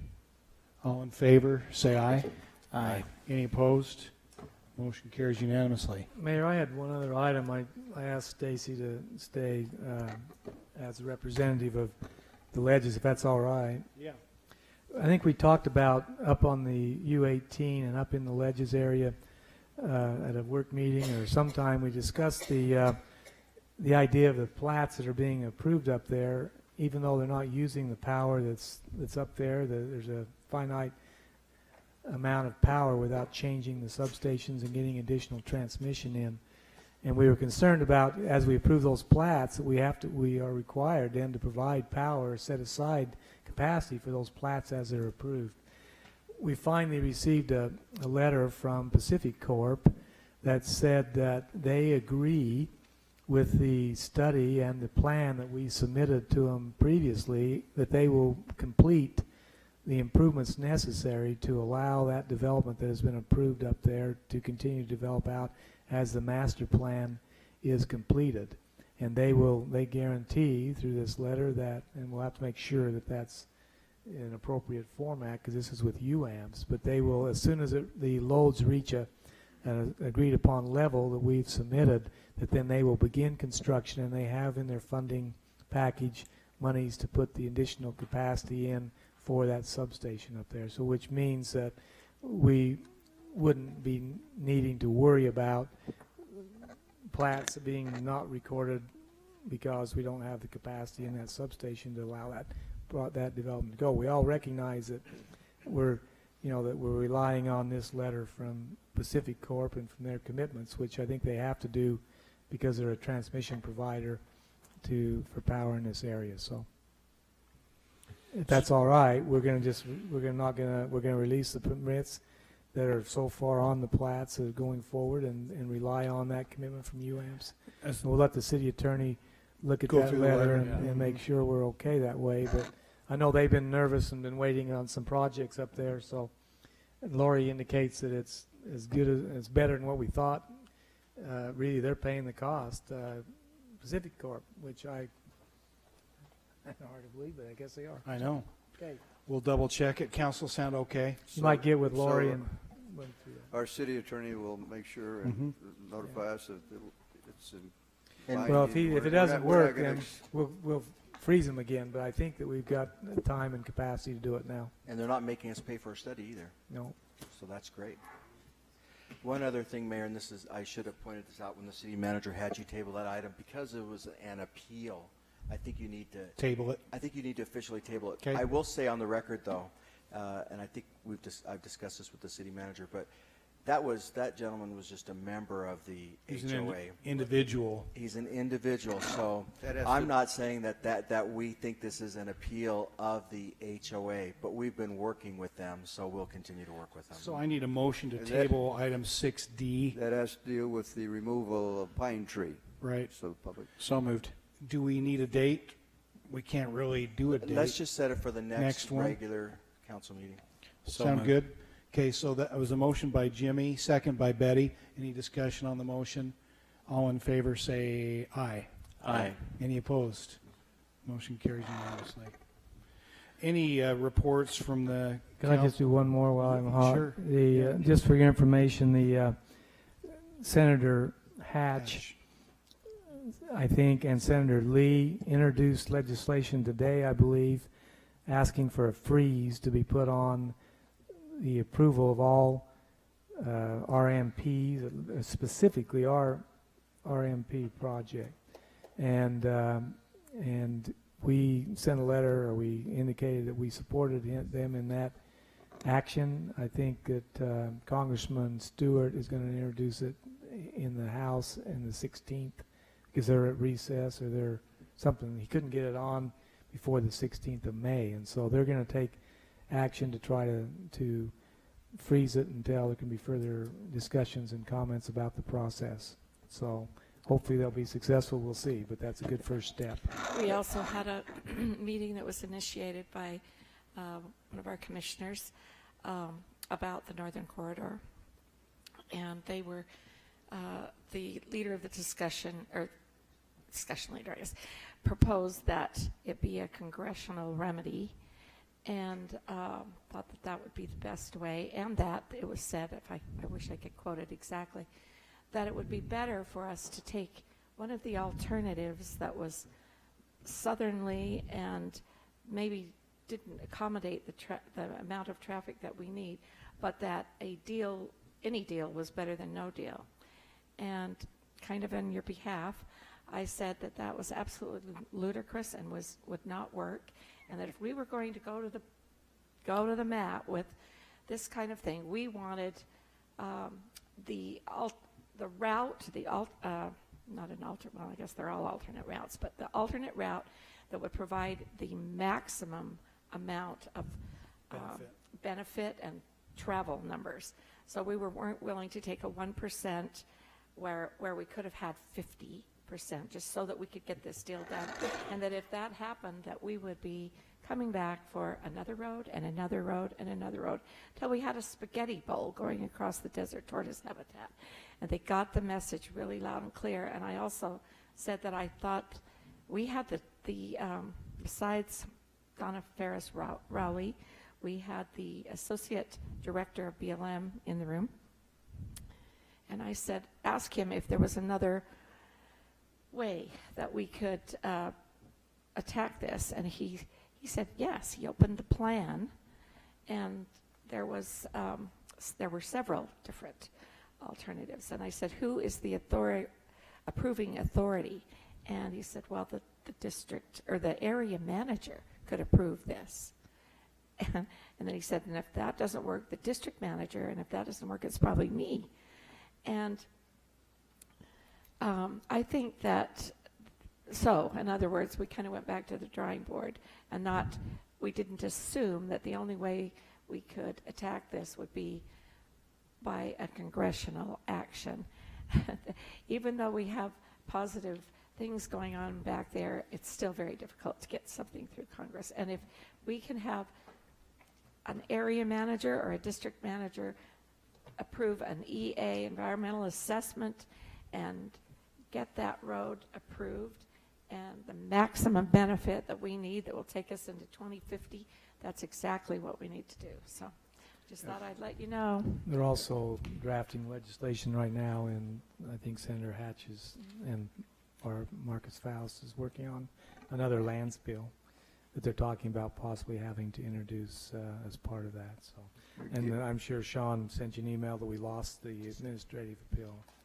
Gary, could you, and really what it was, just to clarify, excuse me, but, and I apologize, I just didn't let the mayor and Gary know at the time. But what they said was they lacked jurisdiction to be able to rule on our administrative appeal, and said that Which is crazy. at the since time that asked for that it. the BLM would take an action designating the route would be the time to appeal, which is far too late for us, of course. But basically what they said was, we don't have the jurisdiction, the forum for you is court. And that's something that'll have to be discussed with the commissioners and the mayor and with Gary, but that's the option. Gary, can you tie this together for me and those at home and the public that's listening to this? The RMP that you mentioned, and Hatch and Lee, and how that really ties to what Betty just said and what Sean just said, so they'll have an understanding of what's going on in this community. Well, the BLM is required, I guess, to do a resource management plan for the properties that they administer in Washington County, and they've come out with their resource management plan that does not allow for a northern corridor, nor does it allow for utility protocols for getting necessary utilities to it. Plus, it designates a lot of extra areas for non-public use, or the public is excluded from that use, and so that whole plan has been recommended and signed by the state. So the action that Senator Hatch and Senator Lee are proposing is that we take a time out, basically, and say, let's look at that process, because in our opinion, that process was flawed. There wasn't participation by the affected entities according to the lands bill that was approved previously, and so that is what the action that they're proposing to take, and Representative Stewart will be introducing to re-look at that. Mr. Guzman's report on the litigation was that the city and the county protested the administrative actions underneath that plan to an arbitrator or to a panel, whatever it is, that looks at those and are set up for appeals, and they denied it, saying they didn't have jurisdiction, that it was not their role to opine on that and change that, and so that's what that issue is. But they're both related together to the resource management plan that has been approved by the state director but has not been totally implemented yet. So we're doing what we had indicated we were going to do, a multi-pronged approach and an orderly approach. The first step was the administrative appeal. So appreciate our senators. Please pass that along, Betty, to Senator Lee, and for taking that step. Okay, unless there's anything else critical, I'm going to suggest we hold any reports from the rest of us until next time. So I'd request a motion to adjourn. Second. Motion by Michelle and second by Jimmy. All in favor, say aye. Aye. Any opposed? Motion carries. By the way, we didn't need a closed session tonight, so we're good to go.